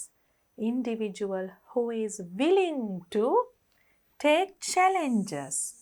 ඒකත් අවශ්‍යම දෙයක් රැකියාවකට කෙනෙක්ව ගන්නකොට බලන. Whether you are willing to take challenges. දැන් පේනවනේ පුතාලට අර qualification සුදුසුකම් විතරක් තිබුණා කියලා රැකියාවකට යන්න බෑ. මේ වගේ තමුන් ගැන කියන්න දේවල් එකතු කරගන්න ඕනේ අනාගතයට යනකොට. දැන් මේ කෙනා ඒ applicant ඒ වගේ දේවල් එකතු කරගත්ත කෙනෙක් නිසා බය නැතුව මෙහෙම ලියනවා. I am an energetic, goal-oriented individual who is willing to take challenges. I have worked as a cricket coach at a leading boys' school in Kandy for 12 years. My team has performed well at several tournaments and one player was chosen for the national pool of under-19 cricket team. Now here, what have we answered or what have we addressed from the application? දැන් application එකේ ඉල්ලලා තියෙන ඒවා අනුවනේ අපි ලියන්නේ. එතකොට මේ ලියලා තියෙන්නේ application එකේ බලාපොරොත්තු වෙච්ච කොයි කොටස වෙනුවෙන්ද? experience අපි දන්නවා 10 years වෙනකොට අපි 12 years ලිව්වා. ඊළඟට energetic person with a proven track record. අපි ඊටම උද්‍යෝගිමත් කෙනෙක්. ඒ වගේම අපි කතා කරා මොකද්ද මේ proven track record කියන්නේ කියලා. අපි මොන වගේ දේවල්ද කලින් කරලා තියෙන්නේ, මොන වගේ ජයග්‍රහණද කලින් ලබලා දීලා තියෙන්නේ, අන්න ඒ වගේ දේවල්. So you can see that he has a very good, very attractive track record. ඒ මොකද එයාගේ කණ්ඩායම ඉතාම හොඳින් තරඟාවලට මුහුණ දීලා තියෙනවා. මේ කලින් ක්‍රීඩා පුහුණුකරුවෙක් හැටියට වැඩ කරපු ඉස්කෝලේ කණ්ඩායම ඉතාම හොඳින් තරඟාවලි වල දක්ෂතා දක්වලා තියෙනවා. performed well කියන්නේ හොඳින් දක්ෂතා දක්වලා තියෙනවා at several tournaments තරඟාවලි කිහිපයක. ඒ විතරක් නෙමෙයි, one player was chosen for the ඒ කියන්නේ national pool ජාතික සංචිතයටත් තේරුණා under 19 19 පහළ ක්‍රිකට් ජාතික සංචිතයටත් මගේ ටීම් එකේ ළමයෙක් තේරුණා කියනකොට ඒ පුහුණුකරු තාම දක්ෂ පුහුණුකරුගේ බව ඔප්පු වෙලා ඉවරයි. දැන් පුතාලට ඊට ඉස්සෙල්ලා කියපු ටිකට අමතරව මම තවත් කෑල්ලක් මෙතන ලියලා තිනවා. අනිවාර්යෙන්ම ලියන්න ඕනේ නැහැ. කැමති කෙනෙක් ඉන්නවා නම් චුට්ටක් වැඩියෙන් යමක් ලියන්න, ලස්සනට ලියන විදිය ඉගෙන ගන්න. දිගට ලියන්න පොඩ්ඩක්, ගොඩාක් දිගට කියන එක නෙවෙයි. තවත් කරුණක් එකතු කරන්න කැමති කෙනෙක් ඉන්නවා නම් එම එකතු කරන්න පුළුවන්. One experience set of experience in a school. Another one in a cricket club. තවත් හොඳයිනේ ස්කෝල් එකත් අත්දැකීම් තියෙනවා. ක්‍රිකට් සමාජයකත් අත්දැකීම් තියෙනවා කියලා කියන්න. I have also worked as a part-time coach at the country cricket club in Surrey, United Kingdom for a period of 6 months while I was studying for my bachelor's degree in sports science. ඒ කියන්නේ මේ ප්‍රධාන අත්දැකීමට අමතරව කෙටි කාලයක් මම club එකක cricket සමාජයකත් පුහුණුකරුවෙක් හැටියට වැඩ කරලා තියෙනවා විදේශ රටක අධ්‍යාපනය ලබනකොට. මං කිව්වේ පුතාලට ඒක ඇඩිෂනල් පොයින්ට් එකක්. පොඩ්ඩක් වැඩියෙන් කියන්න පුළුවන් කෙනෙක් එකතු කරාම ලස්සන පොයින්ට් එකක්. Then you can finalize, wind up. අපි කියන wind up කරනවා යමක් ඉවර කරන ක්‍රමයක් තියෙනවා. Therefore මේ ඉහත සඳහන් කරුණු නිසා I believe that මම විශ්වාස කරනවා. එතකොට කියවන කෙනාට තේරෙනවා ඇප්ලයි කරන කෙනා, ඉල්ලුම් කරන කෙනා ඊටාම විශ්වාසයෙන් තමයි මේක කියන්නේ කියලා. I am suitable for the above position.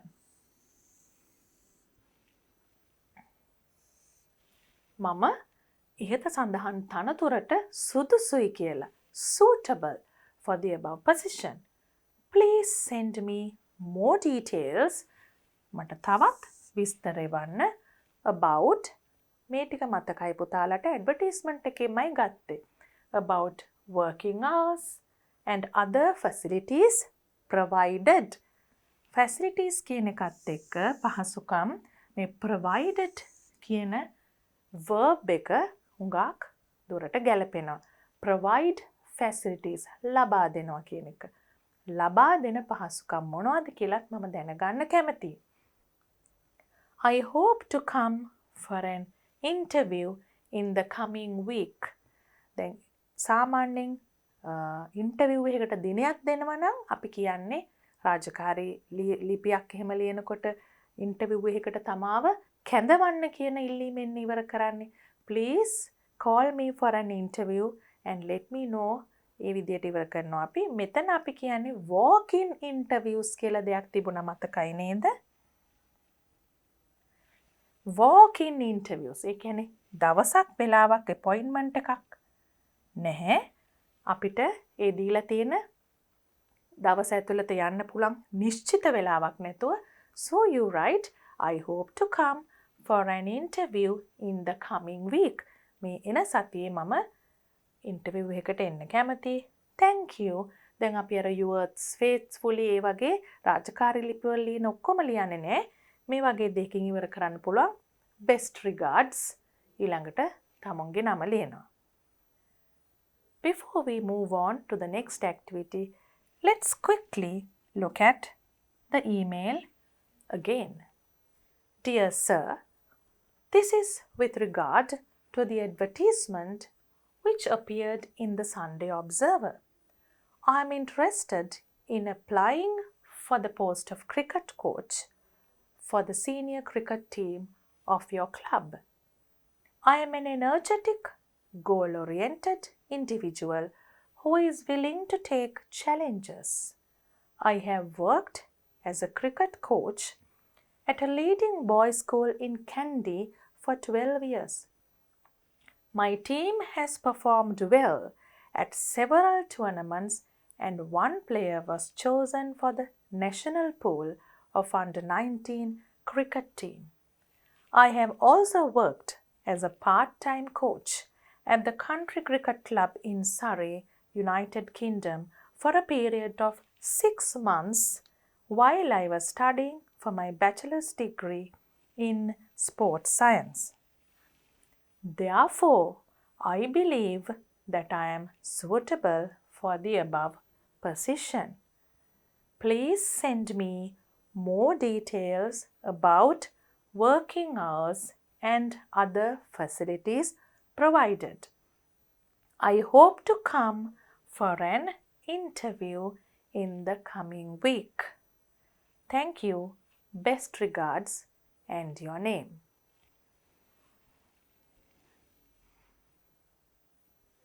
Activity 9. Now we are starting.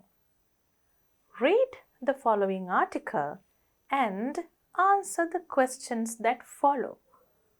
දැන් පුතාලා දන්නවා ආටිකල් එකක් කියවලා ප්‍රශ්න ලියනකොට ප්‍රශ්න වලට උත්තර ලියනකොට මොන වගේ දේවල්ද සාමාන්‍යයෙන් මතක තියාගන්න ඕනේ කියලා. Let's start reading the article and see what it is about. It starts with anyone who prepares for an exam will have to plan. පළවෙනි වාක්‍යයෙන්ම පේනවා මේ ආටිකල් එක මොන වගේ දෙයක් ගැනද කතා කරන්න යන්නේ කියලා. ඇයි? ඉස්සෙල්ලම තියෙනවා එක්සෑම් එකක් ගැන. ඒකම තියෙනවා ප්ලෑන් එකක් ගැන.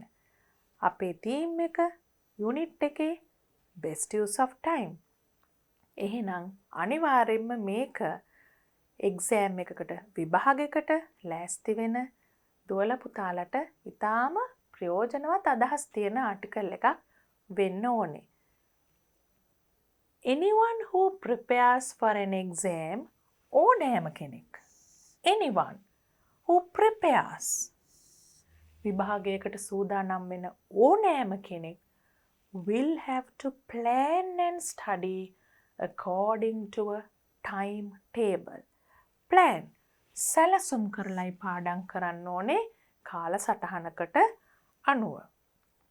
What is the best time of the day to study? Best time. දැන් දෝල පුතාලටත් ඇති දවස ඇතුලේ වැඩියෙන්ම හොඳ වෙලාව මොකද්ද පාඩම් කරන්න කියලා. දැන් මේකෙත් අහන්නේ ඒ වගේ ප්‍රශ්නයක්. Best time to study. Different people can give different ideas for this question. එක එක්කෙනාට පාඩම් කරන්න පුළුවන් එක එක වෙලාවල් වලට.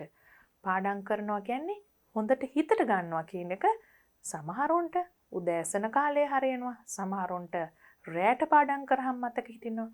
දැන් අපි බලමු මේ ආටිකල් එකේ මොකද්ද ඉගෙන තියෙන්නේ කියලා.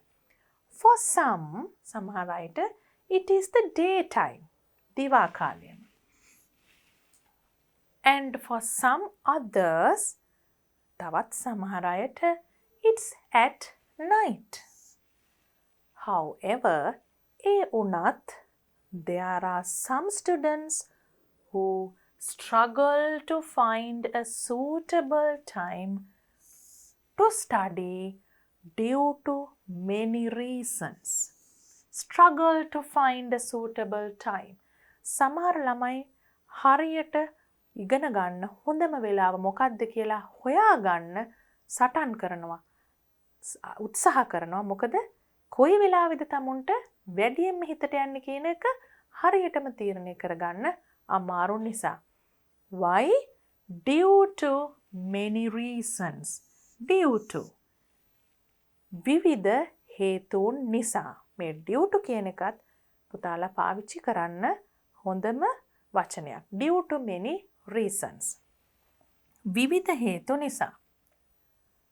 After a good night's sleep, හොඳ නින්දකින් පස්සේ රැට හොඳ නින්දක් ලබා ගත්තට පස්සේ people tend to have කියන්නේ tendency කියන්නේ මොකක් හරි වෙන්න තියෙන නැඹුරුව. Tend to have more energy and become more active during the day. ශක්තිය වැඩි වෙලා හොඳ නින්දකින් පස්සේ අපිට නැවුම් බවක්, ශක්තිමත් බවක්, ක්‍රියාශීලී බවක් දැනෙනවා. උද්‍යෝගයක් දැනෙනවා. During the day. Because we are after a good night's sleep. Since most of the people are contactable during the day, it is easy to communicate with teachers, friends, and others to clarify any questions that you may have. Another advantage of studying in daytime is that everyone is awake and contactable. ඒ කියන්නේ මොකද්ද? අනිත් අයත් ඇහැරලා ඉන්න වෙලාව දිවා කාලය. එතකොට අපිට ගැටලුවක් සාකච්ඡා කරන්න අවශ්‍ය නම් clarify. අපිට clarify any question. මොකක් හරි ප්‍රශ්නයක් පැහැදිලි කරගන්න ඕන නම්, निराකරණය කරගන්න ඕන නම් අනිත් අයව සම්බන්ධ කරගන්න පුළුවන් කාලය තමයි දිවා කාලය. So these are the advantages of studying during daytime. You're not alone. Others are also awake. Furthermore, again, a very good word you have to learn. We have used it before to show that there are more things to say, similar things to say.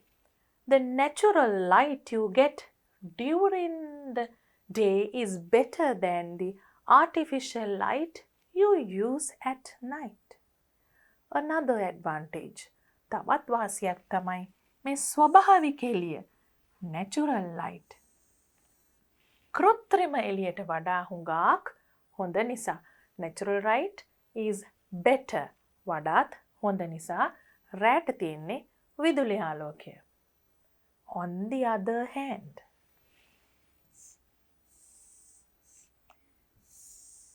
ඒ කියන්නේ අනිත් අතට මේ කිව්වට වඩා වෙනස් දෙයක් කියනකොට paragraph එකක් පටන් ගන්න හොඳම විදිහක් තමයි on the other hand. ඒකත් පුතාලා පාවිච්චි කරන්න ඉගෙන ගන්නම ඕනේ දෙයක්. නැත්තම් ඉස්සෙල්ලා කියපු පැරග්‍රාෆ් එකෙන් මේ පැරග්‍රාෆ් එකට එනකොට කිසිම සම්බන්ධයක් නෑ වගේ. So we are talking about daytime here and now we are talking about night time here. So we are starting that paragraph with on the other hand. අනික් අතට මෙන්න මෙහෙමයි කියලා අපි දැන් night time ගැන කියනවා. Studying during the night can also be beneficial. During the night, the environment is very quiet. අපිට රෑ පාඩම් කරන එකෙත් වාසි තියෙන්න පුළුවන්. පළවෙනි එක හැටියට කියනවා the environment is very quiet. Very true. හරිම ඇත්තක් තමයි මේ කියන්නේ. මොකද දවල්ට සමහර පැතිවල ඉතාම ලොකු ශබ්ද තියෙනවා. දුවල පුතාලට පාඩම් කරන්න හුඟක්ම බාධා පමුණුවන. සමහර දුවල පුතාලා නම් ඉතාම නිස්කලංක පරිසරවල ඉන්නවා ඇති. ඒගොල්ලන්ට නම් එහෙම ප්‍රශ්නයක් නැහැ. හැබැයි ഘോഷාකාරී වටපිටාවක ඉන්නවා නම් රාත්‍රිය night time තරම් හොඳ වෙලාවක් නෑ පාඩම් කරන්න. Because it is very quiet. නිශ්ශබ්දයි. This creates a setting to study. Setting. What is a setting? ඒ කියන්නේ හොඳ පසුබිමක් හදනවා කියන එක. For what? To study peacefully. Hence, to study peacefully. Full stop. ඒ කියන්නේ බොහොම නිදහසේ සාමකාමීව ඉගෙන ගන්න පරිසරයක්, පසුබිමක්, setting එකක් හදනවා කියන එක. Peacefully. Hence, ඒ නිසා there are fewer distractions. Again, a word to connect to the previous thing you said. අපිත් අනිවාර්යයෙන්ම ලියනකොට මේ වචන පාවිච්චි කරන්න ඕනේ. මම පුතාලට මීට කලින් මතක් කරලා තිනවා cohesion කියන වචනේ. අන්න ඒ වෙනුවෙන් තමයි අපි මේ වචන පාවිච්චි කරන්නේ. අදහස් අතර තර්කානුකූලව අන්තර් සම්බන්ධතාවයක් ඇති වෙන විදියට ලියන්න තමයි ඒ වචන අපිට ප්‍රයෝජනවත් වෙන්නේ. Hence, there are fewer distractions. Fewer. Fewer කියන්නේ මොකද්ද? අඩු. අඩුයි. Fewer distractions. ඒ කියන්නේ බාධාවල් අඩුයි. සිත එහෙ මෙහෙ දුවන එක අඩුයි. එකඟ කරගන්න අමාරු දේවල් වෙන එක අඩුයි කියන එක. Fewer distractions than the daytime. ඇහෙන්නෙත් නෑ මුකුත්, වැඩිය පේන්නෙත් නෑ එළියේ. ඒ නිසා අපිට හිත එකඟව තියාගන්න පුළුවන් බාධාවක් නැතුව. When you study during the night, your creativity will increase. එහෙමත් අදහසක් තියෙනවා. creativity නිර්මාණශීලී බව increase වැඩි වෙනවා.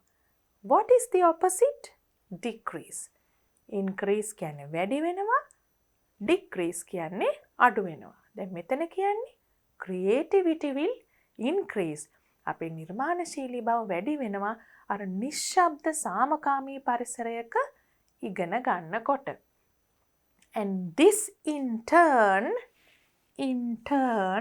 ඒ කියන්නේ මොකද්ද? පෙරලා අපිට මොකද්ද ලබා දෙන්නේ මේකෙන් will help you to understand theories and concepts easily. දැන් අපි බොහොම නිදහස් පරිසරයක ඉගෙන ගන්නකොට නිර්මාණශීලීව හිතනකොට මොනවද අපිට ඉතාම හොඳින් තේරුම් ගන්න පුළුවන්? concepts and theories. concepts and theories. එක න්‍යායවල් ඒ වගේම සංකල්ප ඔයගලන්ට තියෙනවා. සයන්ස් විද්‍යාව පාඩමේ තියෙනවා, ගණන් පාඩමේ තියෙනවා. මතක තියාගන්න ගොඩාක් theories, concepts. තව ගොඩාක් විෂයන් වල ඔයගලන්ට ඒ වගේ මතක තියාගන්න අවබෝධ කරගන්න දේවල් තියෙනවා. පාඩම් කරාට විතරක් මදි. ඒක මෙමරයිස් කරාට කටපාඩමින් කිව්වට මදි. You have to understand theories and concepts. It's only then you can apply it at another place. නිකම්ම පාඩම් කරාට මදි. මේ සංකල්ප හොඳින් තේරුම් ගත්තම විතරයි තව තැනකදී ඒක පාවිච්චි කරන්න පුළුවන්. ඒකයි කියන්නේ during night time if you study, you are studying in a very peaceful environment, then your creativity increases. Because of that, in turn, you can understand theories and concepts easily. Your analyzing ability ඒකත් ඉතාම වැදගත් හැකියාවක්. අපි කොහොමද දෙයක් විශ්ලේෂණාත්මකව ඉගෙන ගන්නේ? තමුන්ට ශක්තියක් තියෙන්න ඕනේ කෙලින්ම කියන දේ තේරුම් ගැනීමට පමණක් නෙවෙයි, යමක් ඇනලයිස් කරන්න. නිකන් තේරුම් ගත්තට මදි. ඒකම ඒ ආකාරයෙන්ම ලිව්වත් මදි. Analyse. If you do literature, Sinhala English literature කරන ළමයි ගාක් දුරට මේ ඇනලයිස් කරනවා කියන එක කරනවා. ඒගොල්ලන් දන්නවා මේකේ වටිනාකම. You know that when you get to write about a poem, a short story or a novel, you have to analyze. Even when you do subjects like science, you have to analyze. ඉතින් අපි එන්නේ ඒ හැකියාව වැඩි වෙනවා කියලා කියනවා. Also will be greater. එක විදිවලින් කියනවා මේ වැඩි වෙනවා කියන එක. Increase, will be greater. So you also have to write like that. එකම විදිහට ලියන්නේ නැතුව මේ වගේ එකම අදහස විවිධ ආකාරවලින් ලියන්න පුරුදු වෙන්න ඕනේ. Then your essay will not sound very repetitive. එකම දේ රිපීට් කරලා වගේ තේරෙන්නේ නැහැ කියවන කෙනාට මේ වගේ විවිධ විදිවලින් ඒ අදහස් ප්‍රකාශ කරනකොට. Will be greater. However, again we have however for your cohesion. The best time to study මේ මොනවා කිව්වත් however මෙතන කියනවා. දිවා කාලය හොඳයි මෙතන කියනවා. රාත්‍රී කාලය හොඳයි හැබැයි මේ මොනවා කිව්වත් එක දෙයක් හරි කියලා කියන්න බෑ. මොකද the best time to study depends on individual's personality, nature of the exam, time management. That is something very important you will be doing in the coming activities too. අපි time management ගැන ගොඩාක් කරනවා ඉදිරියේ එන activities වලත්. What do you mean by that? කාලය කළමනාකරණය කර ගැනීම. ඒ වගේම the natural sleep cycle of the person, the resources the person has, etc. Natural sleep cycle කියන්නේ අපි ස්වභාවයෙන්ම නිදාගන්න යන වෙලාවක් නැගිටින වෙලාවක් තියෙනවනේ, චක්‍රයක් වගේ වැඩ කරනවානේ. සාමාන්‍යයෙන් එකම වෙලාවක නිදිනවා එකම වෙලාවක නැගිටිනවා. හුඟක් දුරට ඒ ස්ලීපින් සයිකල් එක බලපානවා අපි පාඩම් කරන්න යොදාගන්නේ කොයි කාලයේද, දිවා කාලයේද, රාත්‍රී කාලයේද කියන එක තීරණය කරන්න. Resources a person has. What do you mean by resources? සම්පත්. සම්පත් විවිධාකාරව බෙදලා ගිහින් තිනවා. එක එක පළාත්වල, එක එක ළමයි අතර, එක එක ප්‍රදේශ අනුව.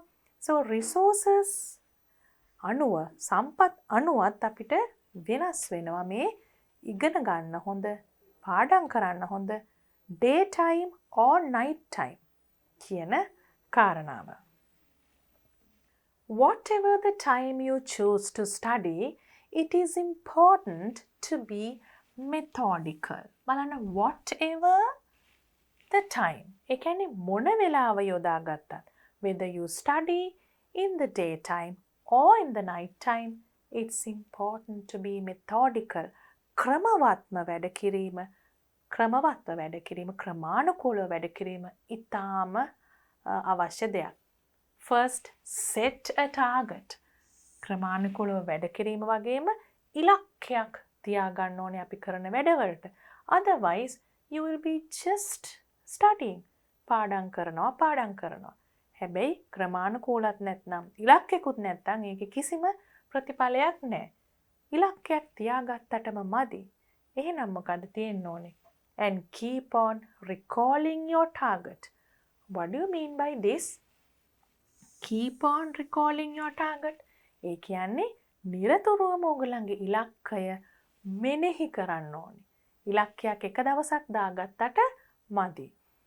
Next, give yourself enough time to study and organize your study place. මං හිතනවා මේක දොළ පුතාලට හොඳ අවවාදයක් කියලා. සමහරු නම් හරිම ලස්සනට ඕගනයිස් කරගෙන බොහොම ලස්සනට පිළිවෙලට තියාගෙන ඉන්නවා තමුන් පාඩම් කරන තැන. සමහරු නම් ඇත්තටම එහෙම නැහැ. පොතක් හොයන්න ගියාම තිබ්බේ කොහෙද කියලා හොයාගන්න බෑ. එහෙමනම් පාඩම් කරන දේත් හරියට කෙරෙන්නේ නැහැ. Organize your study space. තමුන් පාඩම් කරන, අධ්‍යයන කටයුතු කරන තැන හොඳට සංවිධානය කරගන්න, සංවිධානාත්මකව පිළිවෙලකට තියාගන්න කියන එක. It will also be advantageous to work according to a timetable, use flow charts, diagrams to concentrate on daily lessons. තව එක අදහස් දෙනවා පාඩම් කිරීමේ කාර්යක්ෂමතාවය, effectiveness එක වැඩි කරගෙන අපිට තියෙන වාසි, advantages වැඩි කරගන්න. හරිම වාසිදායකයි මේ වගේ දේවල් කරොත්. කාලසටහනකට වැඩ කරොත්, ඒ වගේම flow chart, diagram, රූප සටහන්, ඒ වගේ දේවල් concentrate on daily lessons. දිනපතා තියෙන පාඩම් වලට අවධානය යොමු කිරීම ඒකත් ඉතාම වැදගත්. නැත්නම් අපි සති ගණන්, මාස ගණන් ගොඩ ගහලා පාඩම් කරන්නේ නැතුව ඊට ඉස්සෙල්ලා concentrate අවධානය යොමු කරන්න මොනවටද? daily lessons, එදිනෙදා පාඩම් වලට අවධානය යොමු කරලා practice past question papers. මං හිතන්නේ දැන් දොළ පුතාලා grade 11 නිසා ඒක නම් අනිවාර්යයෙන්ම කරනවා ඇති. Discuss your answers with others. That is also very important. Discuss. තනියම උත්තර ලියලා ඉන්නේ නැතුව අනිත් අයත් එක්ක සාකච්ඡා කරාම හොඳට මතක හිටිනවා. ඒකයි මේ කියන්නේ මේ ආටිකල් එකේ discuss your answers with others. Get necessary clarifications from teachers. What do you mean by necessary clarifications? පැහැදිලි කිරීම. අවශ්‍ය පැහැදිලි කිරීම ගුරුවරුන්ගෙන් ලබා ගන්න ඕනේ. Organize study groups. That's an interesting thing to do and effective thing to do. Organize study groups කියන්නේ පාඩම් කරන කණ්ඩායම් සංවිධානය කරගන්න කියලා. Group studying. That's very effective because you can discuss a lot and associate with friends who have a spirit to study. Then තුවල පුතාලා කල්පනා කරයි ඒක කරන්නේ කොහොමද කියලා. හැබැයි පුළුවන් නම් හුඟක් හොඳයි. මොකද some friends සමහර යාළුවෝ ඉගෙන ගන්න ආස නැහැ. හැබැයි විශේෂයෙන් විභාගයක් කරන අවුරුද්දක ඉන්නකොට study spirit, those who have the spirit to study, හුඟක්ම ආසාවෙන් ඉගෙන ගන්න ළමයින්ව යාළුවන්ව associate ආශ්‍රය කරනවා නම් තමයි හොඳටම පාඩම් කරන්න පුළුවන්. Associate friends who have a spirit to study. You should not forget to take regular breaks. Should not forget. අමතක කරන්න එපා මොනවද? Regular breaks. You can't go on studying for hours and hours. පැය ගණන් එක දිගට පාඩම් කරා කියලා වැඩක් නෑ. වරින් වර නිතිපතා පොඩි බ්‍රේක් එකක්, පොඩි ඉන්ටර්වල් එකක් ගන්න ඕනේ. Eat nutritious food. අනිවාර්යයෙන්ම පෝෂ්‍යදායී ආහාර, nutritious food ගන්න ඕනේ. Drink plenty of water. වතුර ඉතාම වැඩි ප්‍රමාණයක්, plenty of water. And spend time with your family too. You have to be with others, your family members, to make you happy, to make you feel very protected. It's very important. Above all, මේකත් හරිම වැදගත් වටිනා වචනයක්, phrase එකක් ඔයගලන්ට අවසාන අදහසක් ප්‍රකාශ කිරීමේදී යොදා ගන්න පුළුවන්. මේ හැම දෙයකටම වඩා වැදගත් කියන එක.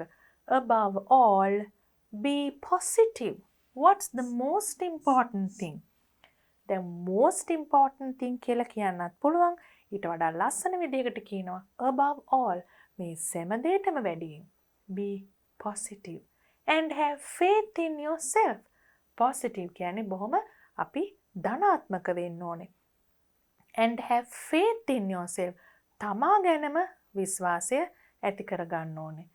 Then no one can stop you from achieving your target. මේ විදිහට කරොත් no one can stop you. You will go ahead.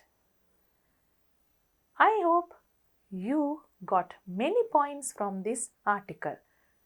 අපේ reading comprehension එකට උත්තර ලියන්න විතරක් නෙමෙයි, හුඟක් වැදගත් අදහස් ටිකක් දුවල පුතාලා මේ ආටිකල් එකෙන් දැනගත්තා. I think you remember all what we need for the questions. Now, let's move on to the questions and see. We are starting with a table. Complete the table given below on advantages of studying during daytime. What are the advantages of studying during daytime? මතකයිද පුතාලාට අපි වාසි ගැන කතා කරා දවල් කාලේ ඉගෙන ගන්නකොට තියෙන. First, you can write, after a good night's sleep, you feel very energetic.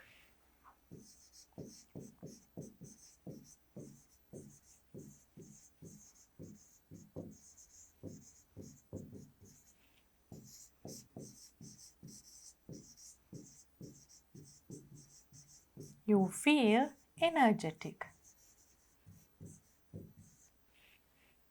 Also, you can write, natural light is better than artificial light.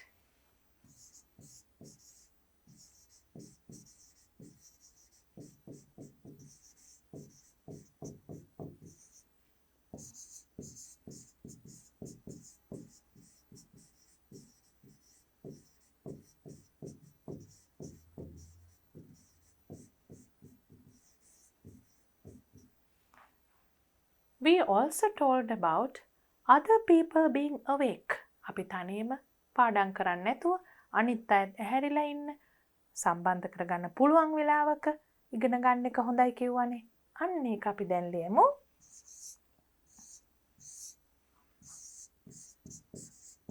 Others are contactable.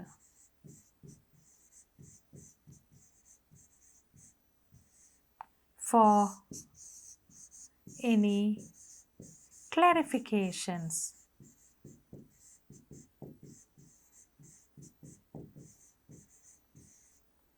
මොනවා හරි පැහැදිලි කිරීමක් කරගන්න අවශ්‍ය නම් අපිට අනිත් අයව contact කරන්න පුළුවන්. Friends, teachers, others to clarify any questions that you may have. Then after that we are moving on to nighttime studying. What are the benefits of studying nighttime? You can start with the environment is very quiet and it creates a peaceful setting to study. Less distractions. Nighttime, a very quiet and peaceful environments to study.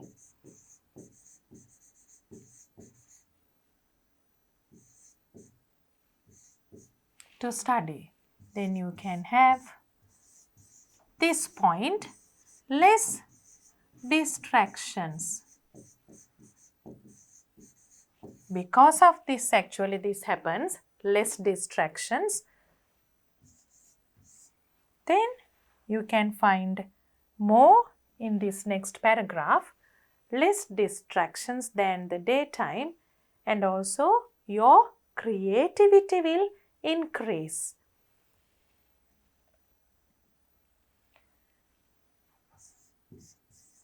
Your creativity.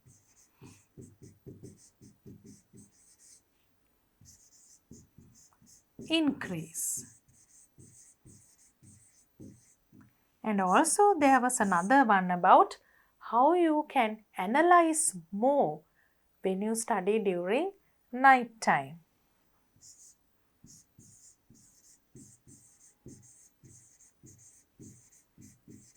Analyze better. And then you can write things which are connected to these. You can understand theories and concepts better.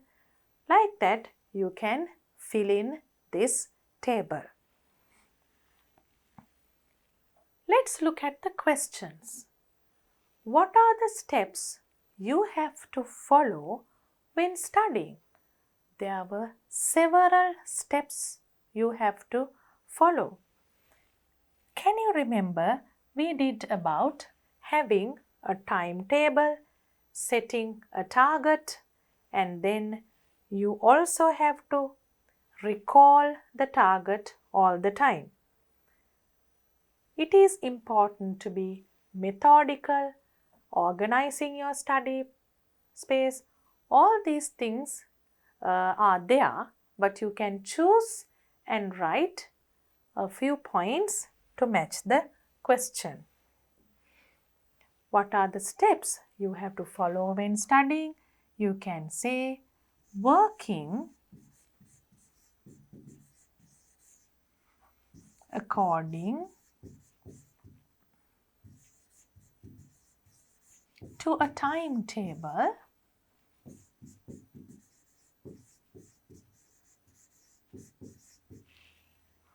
You can also say setting a goal.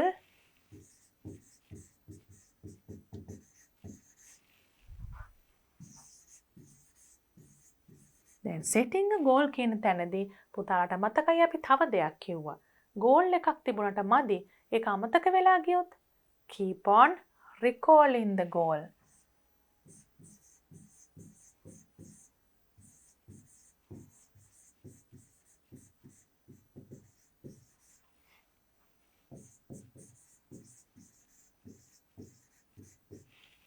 Organizing your workplace.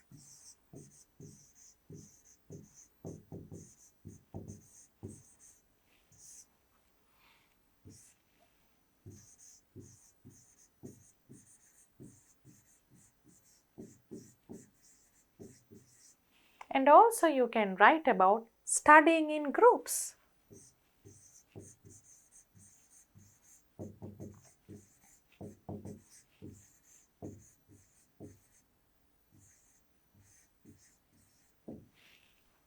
Then you have what time of the day do you study? Why? Can I answer this question? No. You have to write an answer for this because the time you study depends on many reasons, like the resources you have, your personality, etc. So you have to write this answer. පුතාලා දවසේ කොයි වෙලාවෙද පාඩම් කරන්න කැමති? ඒකට හේතුව මොකක්ද කියන එක දැම්මම ලියන්න ඕනේ. Then you are asked to give a suitable title to the article. දැන් අපි ආටිකල් එකකට ටයිටල් එකක් මාතෘකාවක් දෙනකොට බලන්නේ මොකද්ද? මේකේ වැඩියෙන්ම බර කරලා තිබුණේ, emphasize කරලා තිබුණේ මොන කරුණුද කියන එක. What were the points emphasized in this? Daytime studying, nighttime studying, which time is better, on what does it depend, all about how to study methodically and during which time to study. Then, what can be a good article? Let's think about it. පුතාලා හිතන්න ඕනේ මේකට හොඳ ආටිකල් topic එකක් මාතෘකාවක්. දැන් හිතලා බැලුවද? Let's write some ideas. We can say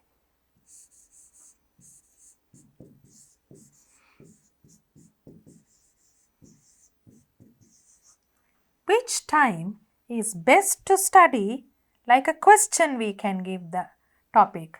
Which time? Topic ne api capital letters වලින් ලියනවා. Which time is best to study? Best to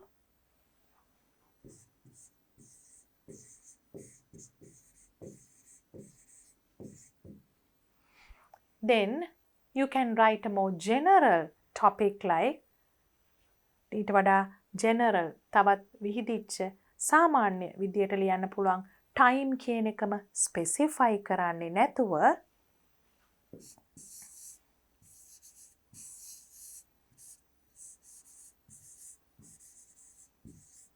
the best ways to study. Also, you can write something like how to study effectively. කාර්යක්ෂම ලෙස ඉගෙන ගන්නේ කොහොමද කියන එක.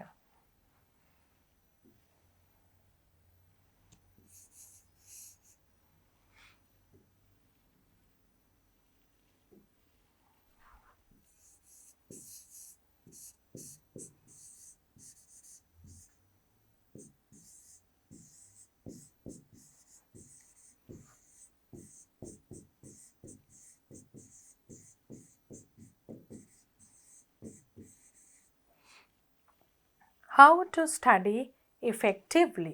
කාර්යක්ෂම ලෙස ඉගෙන ගන්නේ කොහොමද කියන එක. So, these are some examples for topics, but you can write better topics, I'm sure. Let's move on to activity 10. It's a writing activity. Study the following pie chart. You know you get pie charts, bar graphs for your exam papers. You have to sometimes write a description based on a pie chart.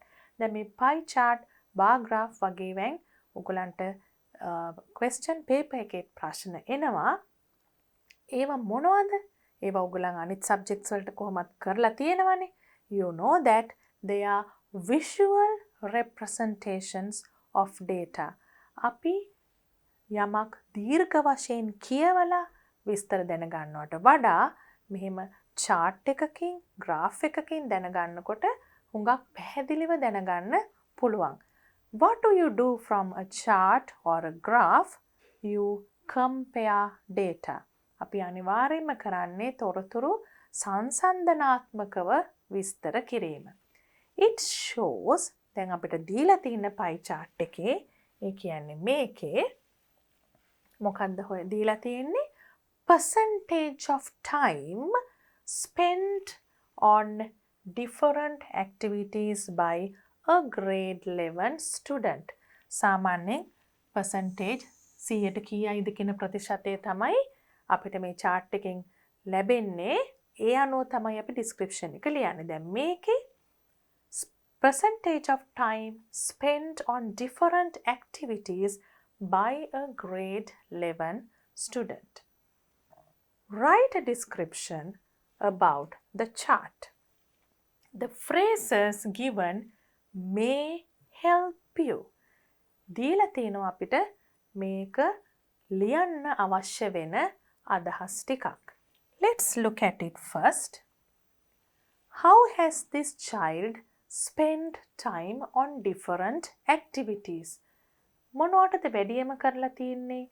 කාලය ගත කරලා තියෙන්නේ? 34% you have studying. හොඳ ළමෙක් වගේ. Study කරලා තිනවා වැඩිම වෙලාවක්. Then 29% for sleeping. That is also important. And traveling 8%. Classes, going to classes, extra classes 17%. And for eating, he has spent 8% of his time. And for relaxing, he has spent only 4% of his time. So, when we write about a chart or write a description based on a chart like this, we have to compare and write. දැන් පුතාලා මෙහෙක ලියලා වැඩක් තියනවද? This student spent 29% of his time for sleeping.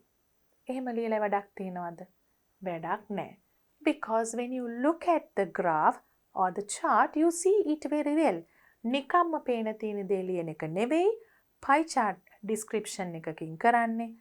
You have to compare. සංසන්දනය කරලා ලියන්න ඕන. So, you have an example here.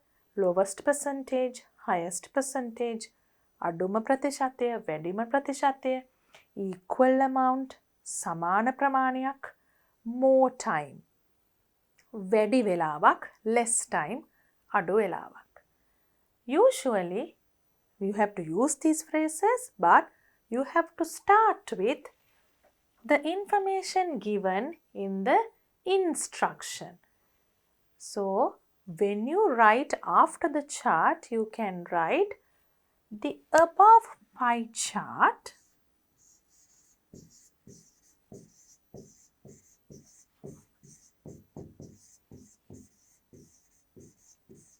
shows or represents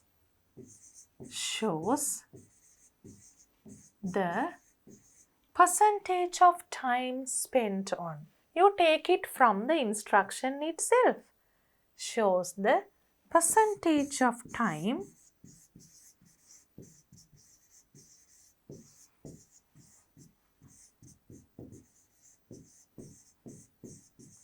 spent on different activities by a grade 11 student.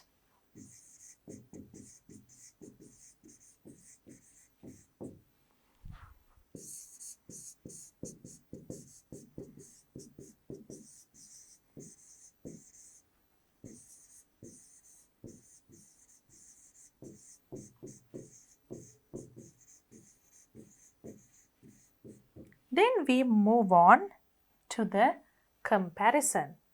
Shall we start with the highest percentage?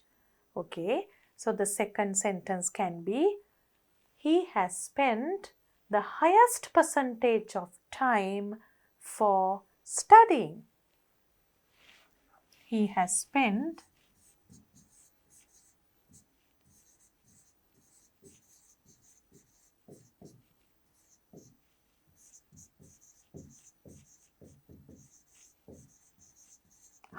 the highest percentage of time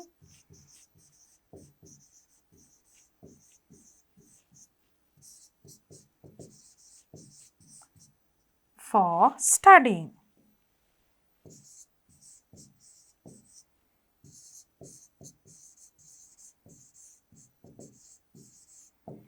then after that you can write about the lowest percentage. අඩුම ප්‍රතිශතයක් එයා කාලය වැය කරලා තියෙන්නේ relaxing විවේක ගන්න. The lowest percentage of time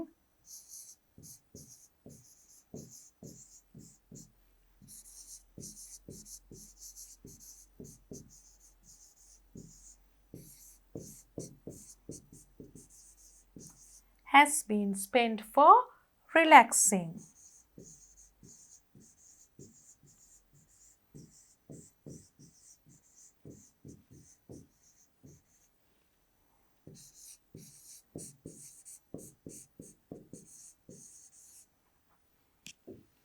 Now let's look at these equal numbers, equal percentages.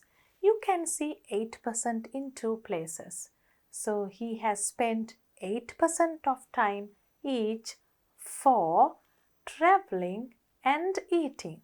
ඒ දෙකටම සමාන ප්‍රතිශතයක් වෙලාව වැය වෙලා තියෙන්නේ. So you can use this to write that. He has spent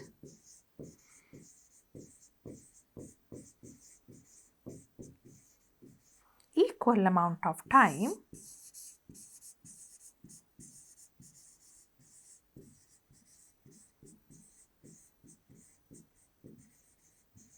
for traveling and eating.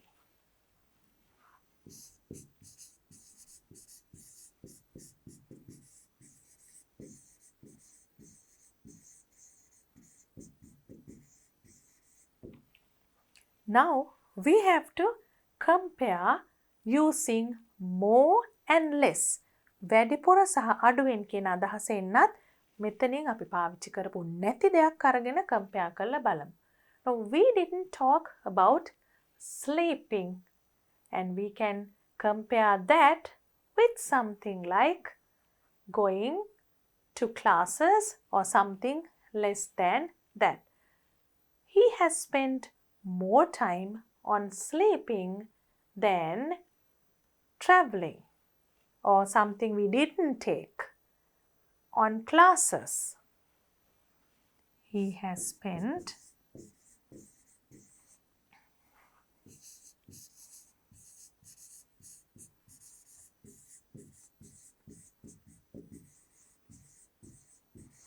on sleeping than on classes.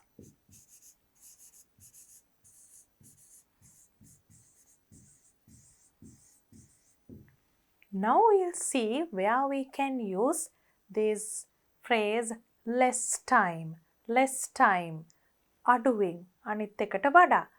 We will choose these two. He has spent less time on sleeping than on studying.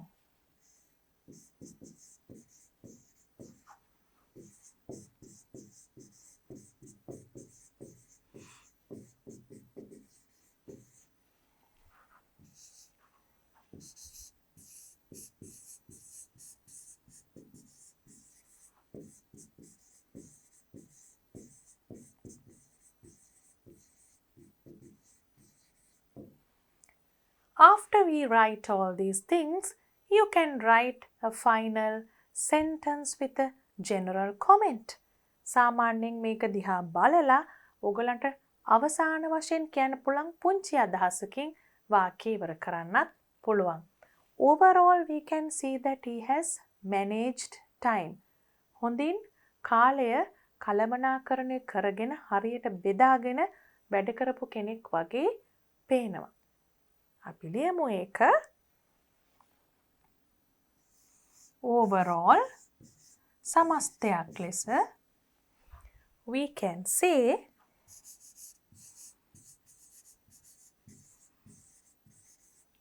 that the student has managed time properly.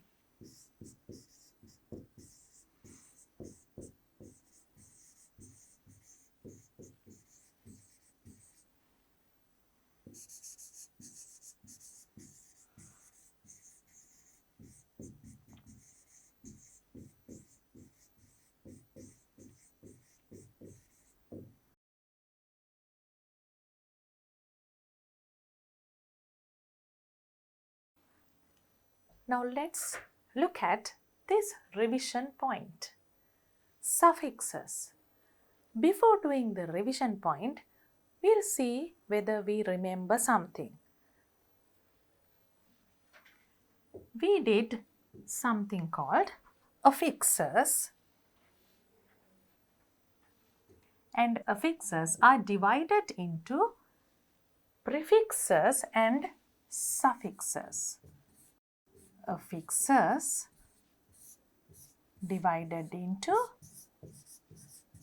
prefixes and suffixes. Prefixes were added at the beginning of a word and suffixes were added at the end of a word. Prefixes මුලින් එකතු කරනවා, suffixes අගට එකතු කරනවා.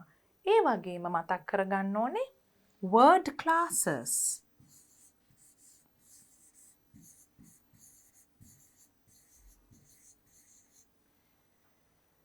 For example, nouns, adjectives, adverbs, verbs ඒ වගේ එක එක කාණ්ඩවලට වචන අයිති වෙනවා. අන්න ඒ එක එක කාණ්ඩවලින් එක කාණ්ඩයකින් තව කාණ්ඩයකට මාරු වෙනවද කියන එක. Whether the word class changes when adding a suffix කියන එක තමයි අපි මෙතන බලන්නේ. Whether the word class changes when you add a suffix. Now let's look at the examples given here and do some more examples. We can change the word class of certain words with the use of suffixes. Let's see whether it's true. Slow is an adjective. Slowly is an adverb. ly කියන suffix එක දැම්මහම නිකම්ම වචනේ වෙනස් වෙනවා විතරක් නෙමෙයි word class එක වෙනස් වෙනවා. A slow train.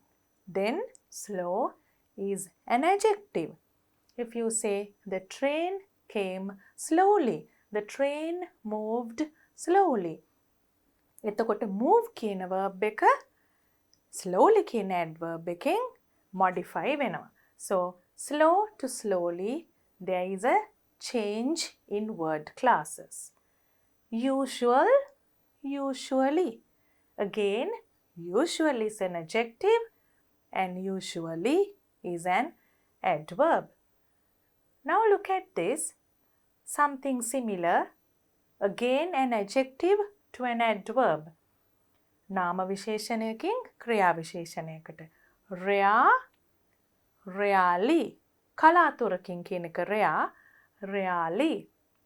He comes to our place rarely. ඔහු ඊටම කලාතුරකින් තමයි අපේ ගෙදරට එන්නේ. වගේ දෙයක් කියනවා නම් rarely, comes rarely.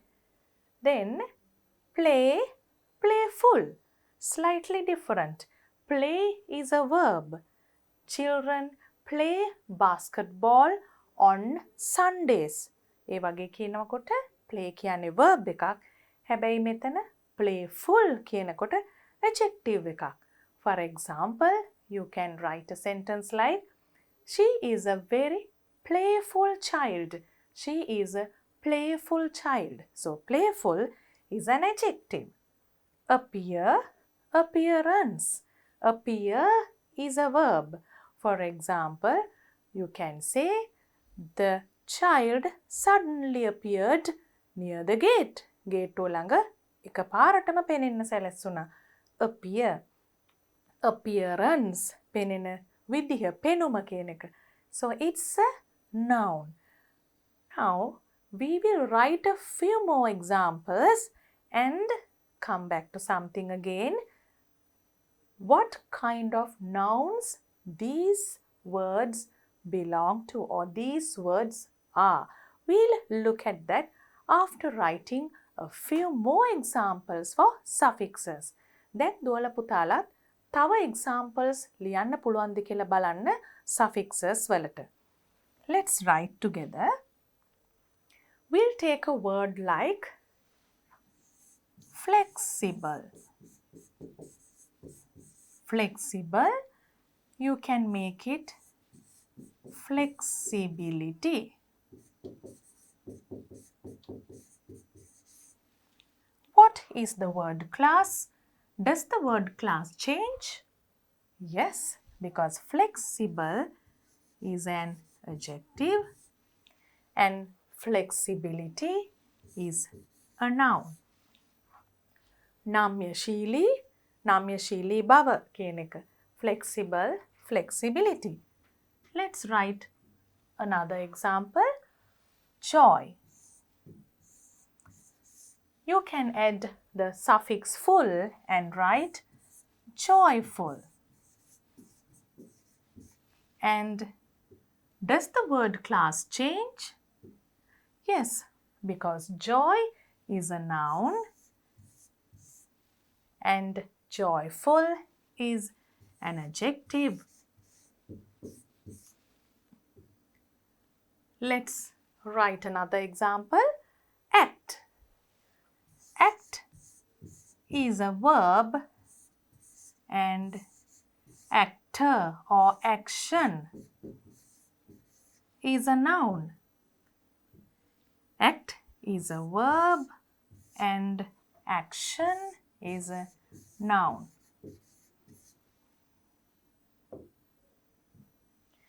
Then we can write an example like enjoy, lazy. So here we added the tion suffix, and here let's add another suffix and see enjoyable. The able suffix. So what is the change in the word class? Enjoy is a verb. The children enjoyed a lot. Enjoy is a verb. Enjoyable is an adjective. It was an enjoyable trip. It was an enjoyable journey. For lazy, you can write laziness.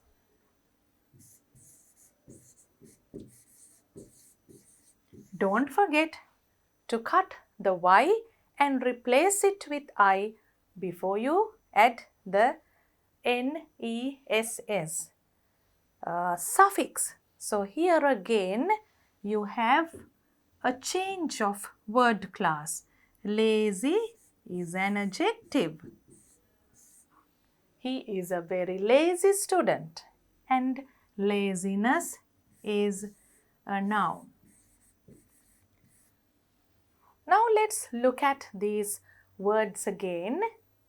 Laziness, action, flexibility, appearance. What kind of nouns are they? They are called abstract nouns. Before coming to abstract nouns, let's see whether you remember what nouns are. මං හිතන්නේ ඔක්කොම දුවල පුතාලට මතකයි nouns කියන්නේ මොකක්ද කියන එක. කොයි වර්ගවල nouns තියෙනවද කියන එක. හැබැයි ඒක අපි චුට්ටක් මතක් කරගෙනම abstract nouns වලට එමු. Nouns can be divided into, first of all, concrete nouns and then abstract nouns.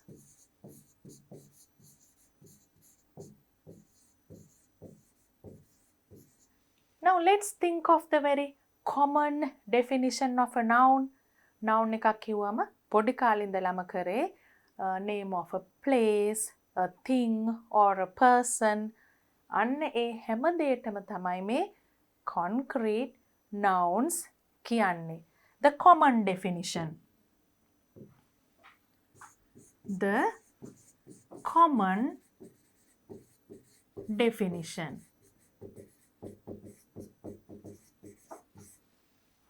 name of a place, a person or a thing, like that. You can say that anything which can be felt, anything or things which can be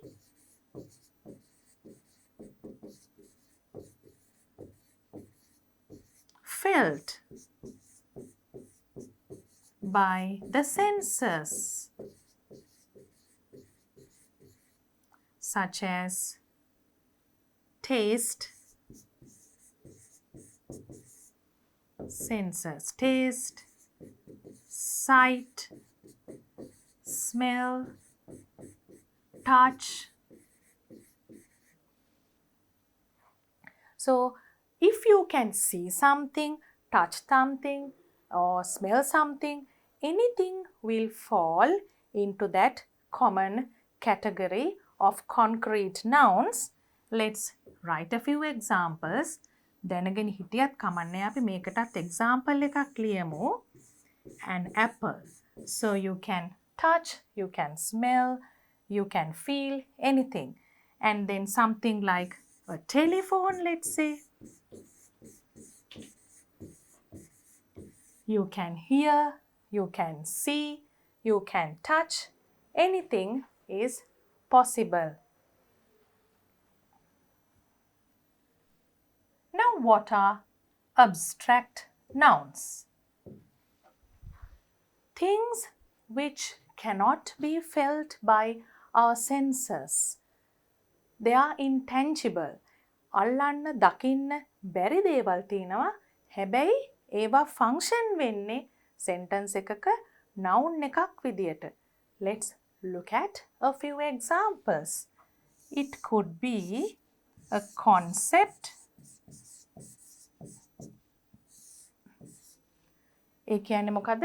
සංකල්පයක් කියන එක. අදහසක් වෙන්න පුළුවන්. An idea. Then it also can be a quality. Or it can be quality එකක් වෙන්න පුළුවන්, idea එකක් වෙන්න පුළුවන්. It also can be a state. ඒ කියන්නේ යම්කිසි තත්ත්වයක්, යම්කිසි condition එකක්, state or condition. Or it can be a feeling, an emotion. Feeling, a feeling or emotion. අපිට ඇති වෙන හැඟීමක් වෙන්න පුළුවන්. Or else it can be an event. යම්කිසි අවස්ථාවක් වෙන්නත් පුළුවන්. Let's see whether we can write a few examples. අපි මේවට උදාහරණ ලිව්වොත් තව ටිකක් පැහැදිලිව තේරුම් ගන්න පුළුවන්. Can you think of a feeling or emotion? We have plenty. Let's write anger. තරහ කියන්නේ feeling එකක්.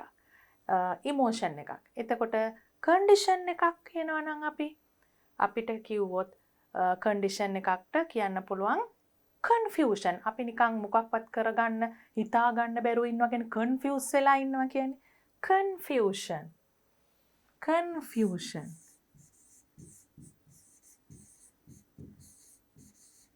හරියට පැහැදිලිව හිතා ගන්න බැරුව ඉන්න එක. යමක් කරන්නේ මොකද්ද කියන එක. concept එකකට අපි ලියන්න පුළුවන් an example like culture, සංස්කෘතිය. culture. And a quality. යම් කෙනෙක්ගේ ලක්ෂණයකට මොකද්ද අපිට ලියන්න පුළුවන්? We can write beauty. Beauty. There are so many other qualities you can write, but this is an example. Then for an event, you can write a birthday, an adventure.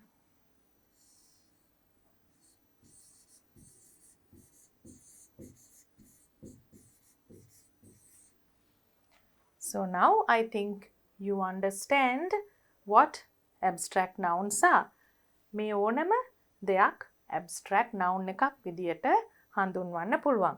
දැන් පුතාලා මේ යටතේ තව හුඟක් examples ලියලා පුරුදු වෙන්න ඕනේ. Now, with that knowledge, we are moving on to a somewhat long activity. දැන් පොඩ්ඩක් දිගට යන activity එකක් තියෙනවා.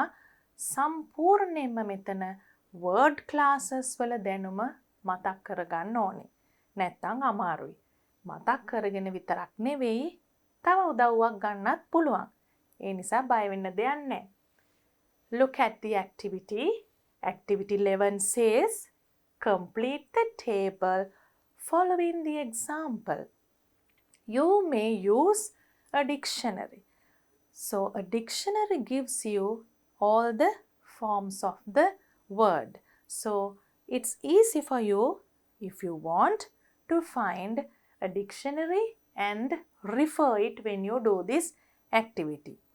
Then දොල පුතාලා ළඟ තියෙනවා නම් dictionary එකකුත් ළඟට ගන්න.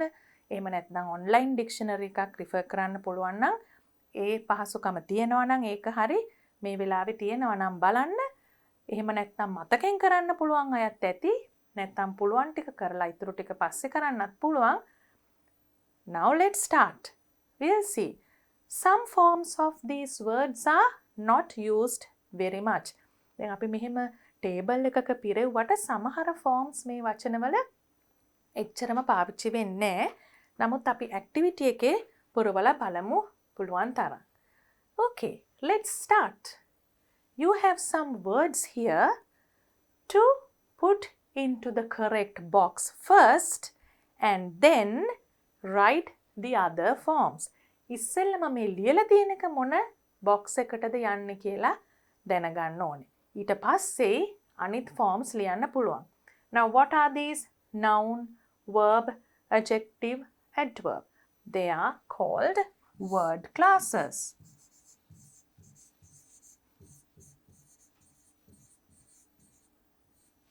And especially here, we have a lot of abstract nouns.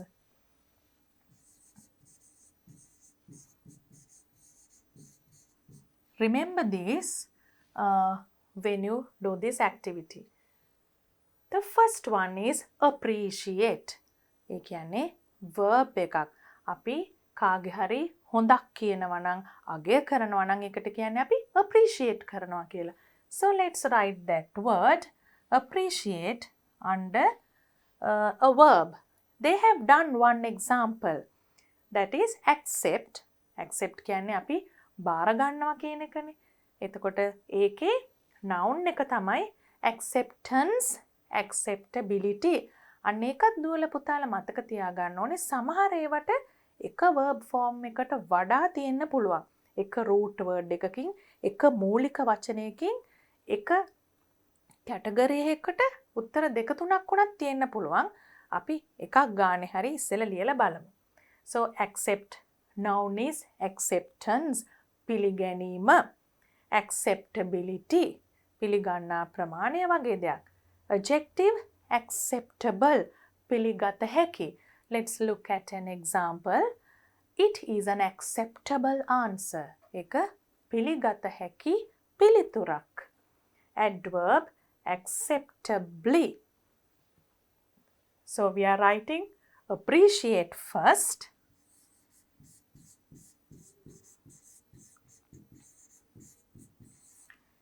Let's look at the noun now.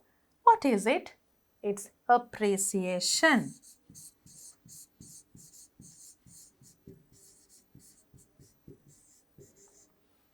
And then adjective, appreciative.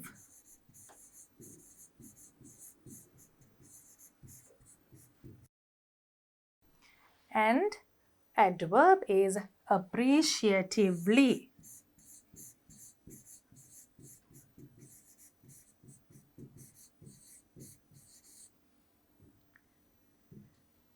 Let's go to the next word. You have calculate. Calculate. So that is a verb. You can put it in a sentence and see. Can you please calculate and tell me the answer? මට ඉක්මනට calculate කරලා කියන්න. Calculate is a verb.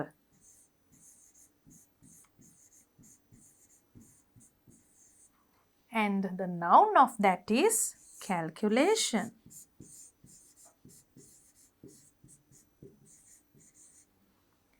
The adjective of calculate could be, there are quite a few adjectives, but you can write calculated.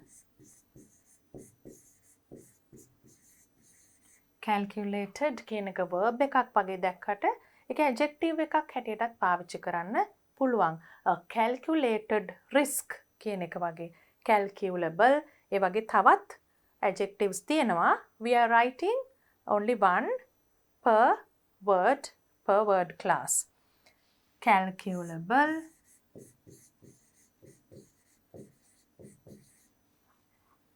then we'll look at the next word.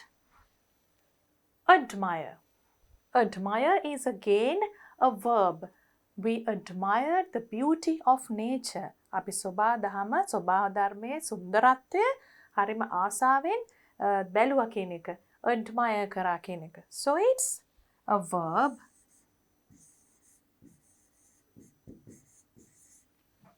Then the abstract noun is admiration.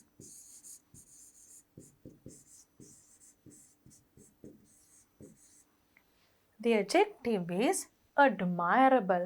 She has very admirable qualities. බොහොම අගය කළ හැකි ගති ගුණ තියෙනවා ඇයට කියනවා නම් admirable.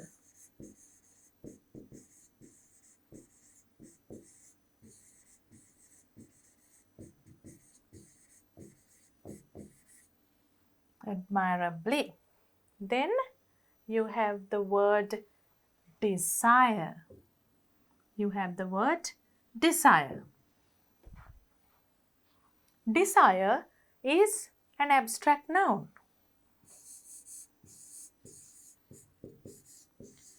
Is it only a noun?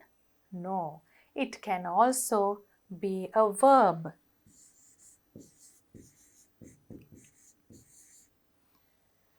For example, let's look at an example. Try to write examples in your book. පුතාලට අමතක වෙයි කියලා හිතෙනවා නම්, තේරුණා මදි කියලා හිතෙනවා නම් හොඳම දේ තමයි example එකක් ටක් ගාලා ලියලා බලන එක. එතකොට පුළුවන් ආපහු කියවනකොට තේරුම් ගන්න ඇයි මේක noun එකක් උනේ, ඇයි මේක verb එකක් උනේ කියන එක. Now, same word, I am telling that it is a noun and a verb. Is it possible? Yes, it is. Desire. අපි මේක noun එකක් හැටියට කියනවා නම් we can say she has a desire to learn flying. He has a desire to be a pilot. ඉතා අධික ආශාවක් තියෙනවා ගුවන් නියමයක් වෙන්න. Desire. I desire something. මම යමක් ආස කරනවා කියන එක. එතකොට එකම වචනේ වාක්‍යයේ යෙදෙන තැන අනුව, ඒ කියන්නේ වාක්‍යයේ සිදු කරන ෆන්ක්ෂන් එක අනුව, ක්‍රියාව අනුව ඒක verb එකක්ද noun එකක්ද කියන එක වෙනස් වෙනවා. Adjective desirable.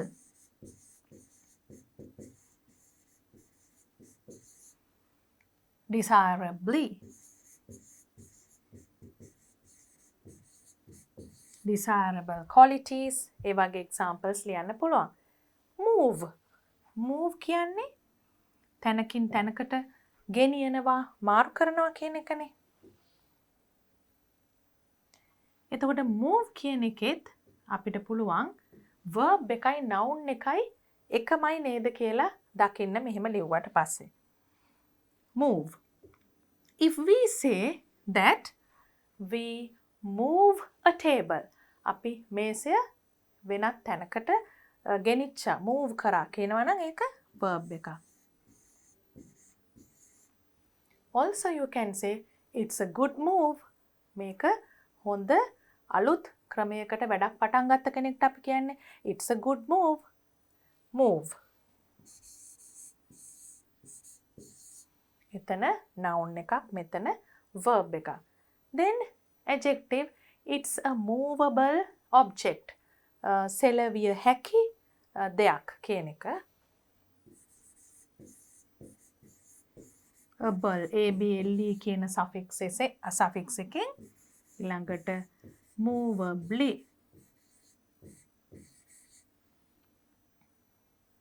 So let's move on to the next set of words. I have written the words in the correct column. හරි column එකේ ලියලා තියෙන්නේ. දැන් අනිත් forms ටික ලියලා බලමු. Tolerate. Tolerate is a verb. Then what's the noun? Tolerance.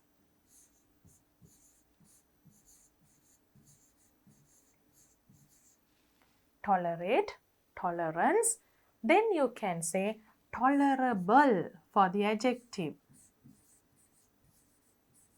Tolerable, and the adverb is tolerably. පුතාලට පේනවා හුඟක් වෙලාවට adverb එක ly වලින් ඉවර වෙනවා. ඒක අනිවාර්යයෙන්ම verb එකක් modify කිරීමක්. හුඟක් වෙලාවට වෙන්නේ verb එකක් modify කිරීමක්. සරලම definition එක ඒක adverb එකේ. Economy, economy ආර්ථිකය. So what is the verb? There is a verb. If you check in the dictionary, you can see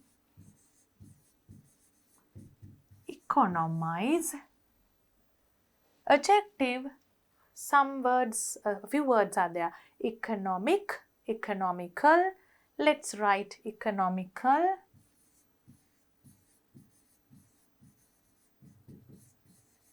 The meanings are different. Economic කිව්වොත් එක තේරුමක්, economical කිව්වොත් තව තේරුමක්. හැබැයි ඒ ඔක්කොම form එකෙන් adjective. Economically. උදාහරණයක් හැටියට economic කිව්වොත් ආර්ථික, economic activity. Economical, you have to live in a very economical way. ඒ කියන්නේ අර සකසුරුවමින් ඉන්නවා කියන්නේ අන්න ඒ වගේ. So you have to check the meanings also when you write. Then look at the next one, care. I have written care in the verb column. I care for my parents. I care. But it can be a noun too. The care she gave, we cannot forget the care she gave. Care. අපි බොහොම ආදරෙන් සැලකීමෙන් කෙනෙක් ගැන බලා ගන්නවා නම් care කරනවා කියන්නේ care. ඒ අදහස. Adjective can be negative or positive. Careful is positive. Careless is negative. Let's write the positive one. Careful. And adverb, carefully.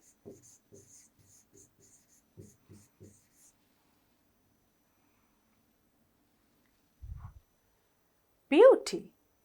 Now beauty I have written in the nouns column. Why? It's a quality. Beauty is a quality. So then easily you can write the adjective. What is it? Beautiful.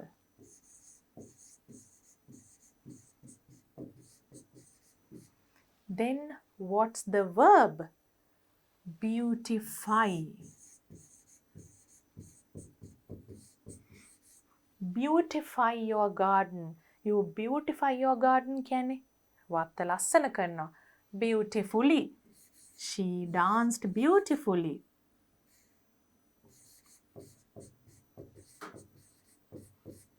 She dressed beautifully, danced beautifully. Then the next word is wonder. I wonder why she is like this. Verb, wonder.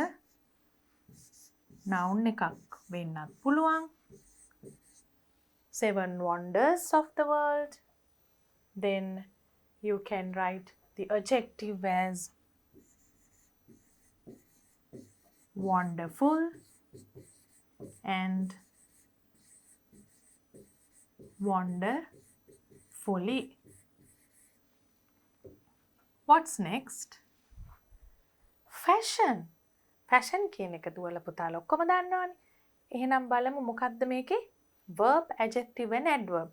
adjective එක පාරට මතක් වෙනවා fashionable.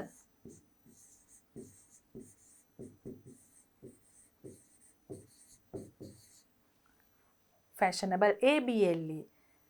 My aunt is a very fashionable person. fashionable. එතකොට fashion කියන එකට verb form එක එන්නේත් fashion මයි. fashion.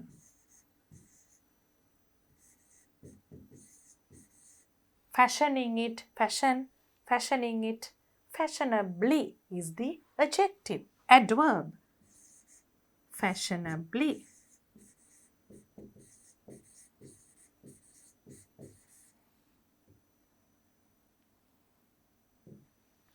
Let's look at the next one.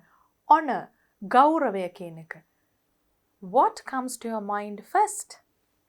Honor, honorable. Adjective. He is a very honorable person. We treated him honorably. Adjective.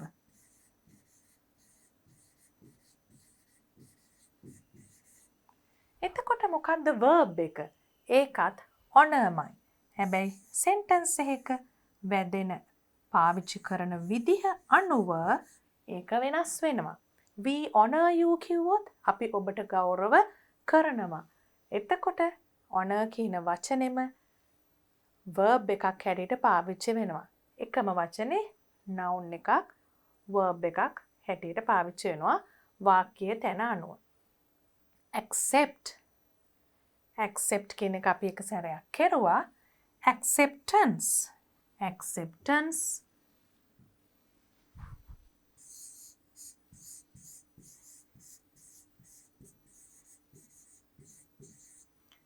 acceptable.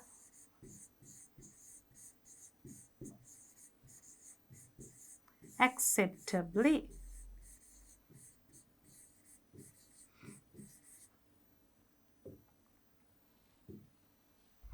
Then you have capital. Again, capital. මේකත් විවිධ අදහස් වලින් පාවිච්චි වෙනවානේ. රටක capital එකක් වෙන්න පුළුවන්, capital letter එකක්, ඒ වගේ ගොඩක් අදහස් තියෙනවා එකම වචනෙට. So others also will have sometimes different forms. Let's write one. Capitalize. ඔයගලන්ට ළඟම උදාහරණයක් capitalize the following paragraph. පහත සඳහන් ඡේදයේ නිවැරදි තැන්වල capital ලකුණු යොදන්න කියන්නේ. Capitalize. Then adjective, you can also write capital. capital. capital කියනකොට කොහොමද adjective එකක් වෙන්නේ? capital city කියලා කිව්වොත් අගනගරය. එතනදී capital කියන එක adjective එකක් වෙනවා. මොකද නගරය කියන එක describe කරන නිසා. මෙතනදී capital කියන එක noun එකක් හැටියට තියෙනවා. ඒකට විශේෂයෙන්ම adverb form එකක් නැහැ ලියන්න අවශ්‍ය. ඊළඟට lazy. That is very easy. I hope you are not lazy, but let's write the verb forms of lazy. Lazy child. බොහොම කම්මැලි ළමෙක්. එහෙනම් ඒකේ noun එක තමයි ඊළඟට lazyම ලියන්න පුළුවන්. Laziness. There is a verb for lazy. That's laze. Then the adverb is, let's say someone walks in a very lazy way. හරිම කම්මැලි විදිහට ඇවිදගෙන එනවා. He is walking lazily. He is walking lazily. Now we have filled a table with many words. අපි ගොඩාක් වචන වලින් පිරෙවුවා මේ table එක. හැබැයි මේ activity එකේ තේරුමක් තවත් වැඩි වෙන්නේ, තව හොඳට මේකෙන් ප්‍රයෝජනයක් ගන්න පුළුවන් වෙන්නේ ඕගොල්ලන් තනියම මේවට examples ලියලා බලන්න ඕනේ. අපි කතා කරනකොට හුඟක් examples ගැනත් කිව්වා. you try to use these words in sentences.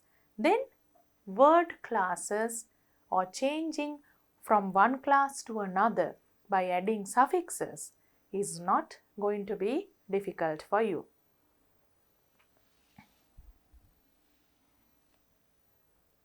Now we have a fill in the blanks activity. Activity 12. Use the correct form of the word. නිකම්ම හිස් තැම්පුරවන්න නෙමෙයි තියෙන්නේ. Correct form of the word. In brackets to complete the following story.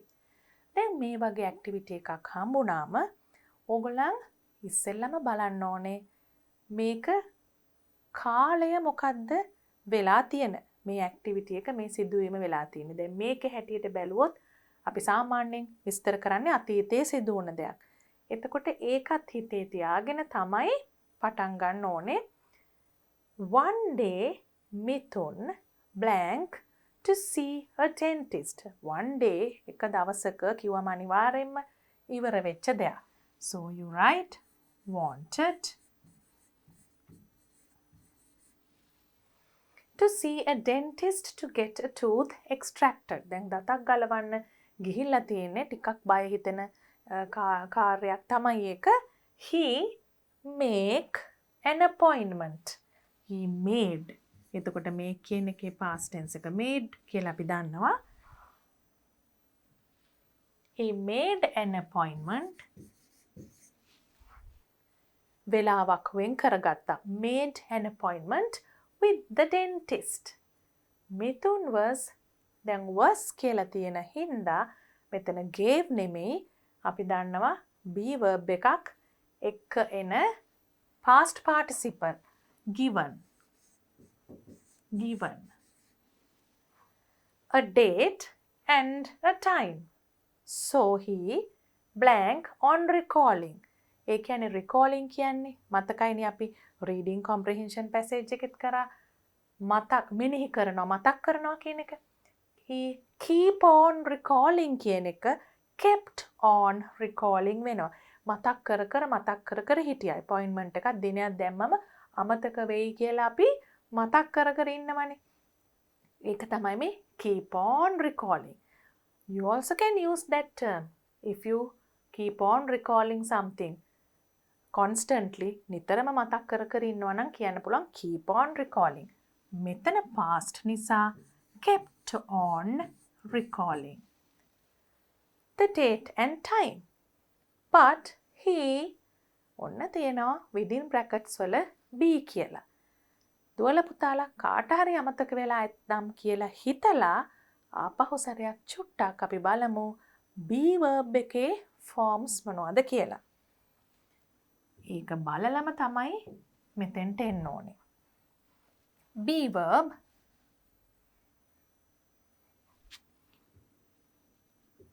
අපි be verb එකක් තියෙනකොට past or present අතීතද වර්තමානද කියලාත් බලන්න ඕනේ. singular ද plural ද කියලාත් බලන්න ඕනේ. In a be verb you have to see whether it's singular, plural, past or present. If it is I, it is am. I එක මොකක්ද දෙන්න be verb එක? am.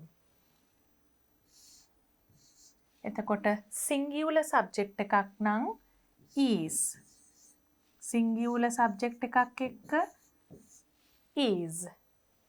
එතකොට plural subject එකක් එක්ක අපි මේකට example එකක් කිව්වොත් he, she, the child ඒ වගේ එක්කෙනෙක් ගැන කියනවා නම් is be verb එකත් එක්ක ගොඩ දෙනෙක් ගැන කියනවා නම් are. හැබැයි මේ තුනම present. ඒ තුනම am, is, are කියන තුනම present. එහෙනම් past එකට මොකක්ද දෙන්නේ?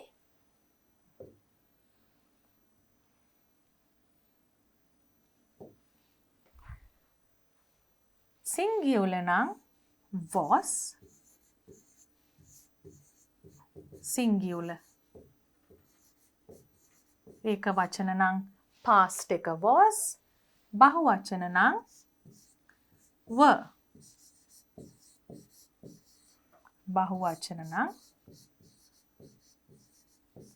were. මේ දෙකම past.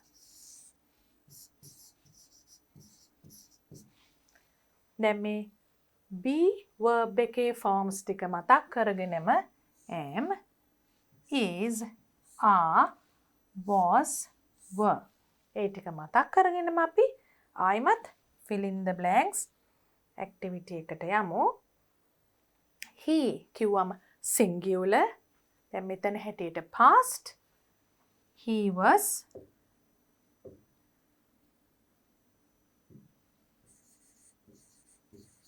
unsure about the time. වෙලාව ගැන එච්චර විශ්වාසයක් තිබුණේ නැහැ. However, on the day of the appointment. appoint කියන්නේ verb එක. appointment.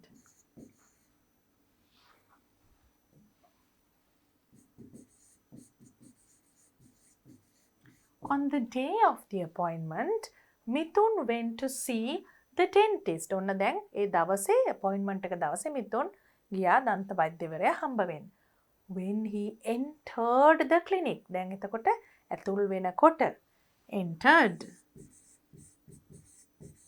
the clinic, a lady greeted him. warm කියනවා. දැන් greeted කියන්නේ ආචාර කරා කියන එකනේ. එතකොට මෙතන verb එකක් නිසා මේක adverb එකක් වෙන්න ඕනේ. Lady greeted him warmly. And talked to him politely. බොහොම ආචාරශීලී විදියට. politely කතා කරා. She blank for his details. විස්තර ඇහුවා. Asked for his details and give him becomes gave him. Gave him an appointment number. Mithun put it careful. Put කියන verb එක describe කරන්න ඕන හින්දා මේක carefully. එයා කොයි ආකාරයෙන්ද මේක දාගත්තේ? බොහොම ප්‍රවේශමෙන්. carefully into his pocket and waited. බොහොම ඉවසීමෙන් හිටියා කියන්නේ patiently. දැන් patient කියන වචනේ තියෙනවා අපිට patiently. He blank the number several times. check. එතකොට number එක විවිධ ඒ කියන්නේ හුඟක් වතාවක් several හුඟක් වතාවක් check කරා. පරීක්ෂා කරලා බැලුවා. checked. His number. Again you have a be verb. 6 and. එතකොට ඒක number කියන්නේ singular. අපි මේ කතා කරන්නේ past event එකක් ගැන නිසා එතනට එන්නේ was. His number was 6 and he entered the room quickly. entered කියන verb එකට එනවා quickly කියන adverb එක. quickly බොහොම ඉක්මනින් enter වුණා, ඇතුල් වුණා. when it again was singular past. ඒක වචන අතීත was.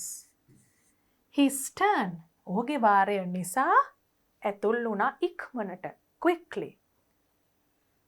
in the room there be 2 nurses. දැන් මෙතන තියෙනවා 2 nurses කියනකොට මතක් කරගන්න දෙයක් plural. බහුවචන. එහෙනම් was කියලා බෑ were. There were 2 nurses and both were wearing. දැන් මෙතන were තියෙන හින්දා මේකේ past form එක ලියන්නේ wearing masks. were wearing.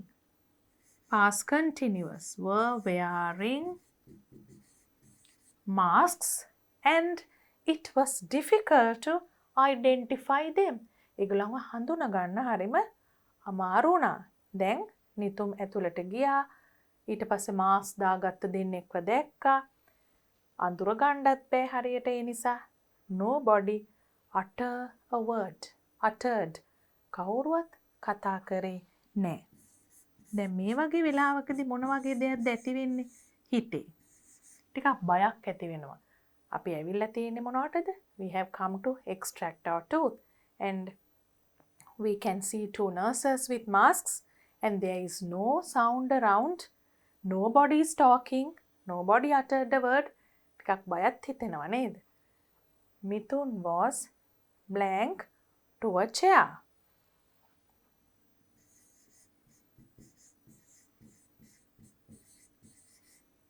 Directed to a chair. එයාව පුටුවකට යොමු කරා.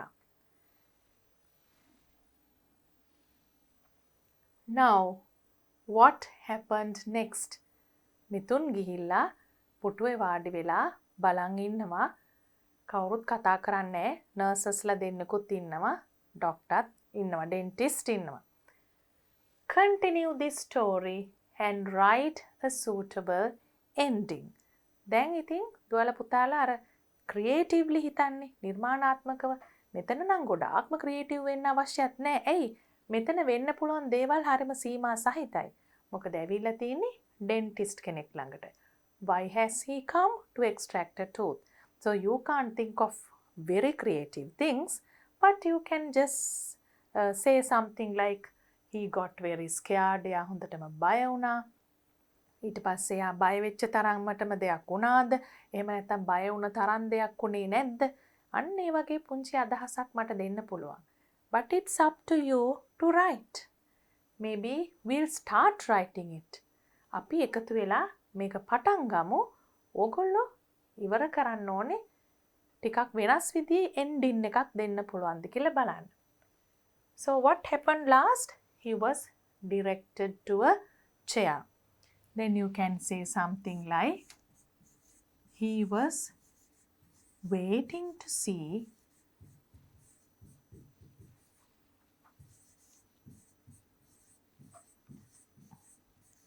what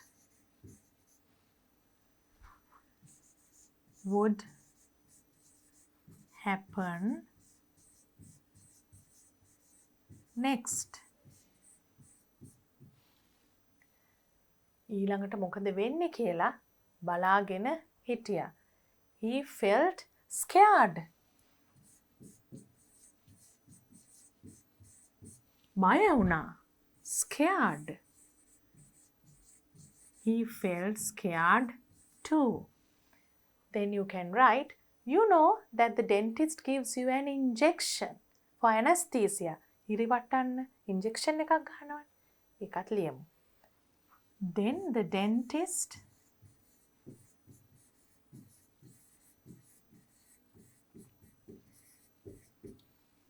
gave an injection.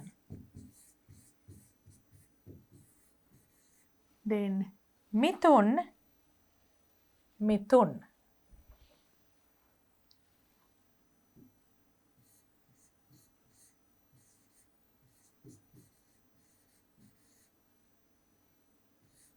felt it. යාට ඒක හොඳටම දැනුණා.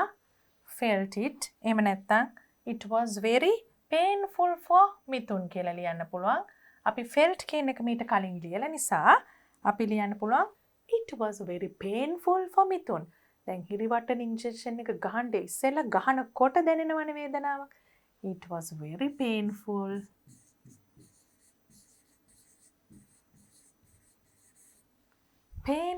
for Mithun.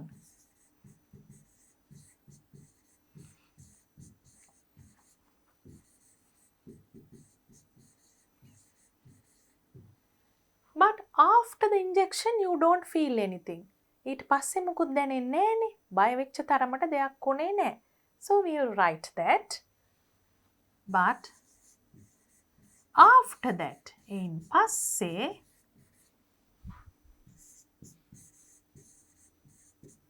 he didn't feel anything.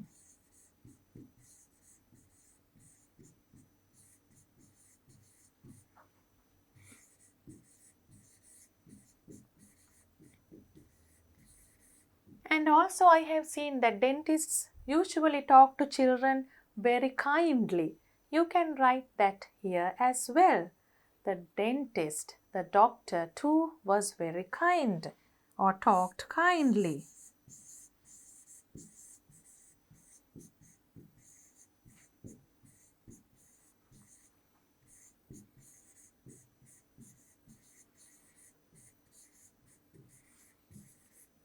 The dentist too talked kindly.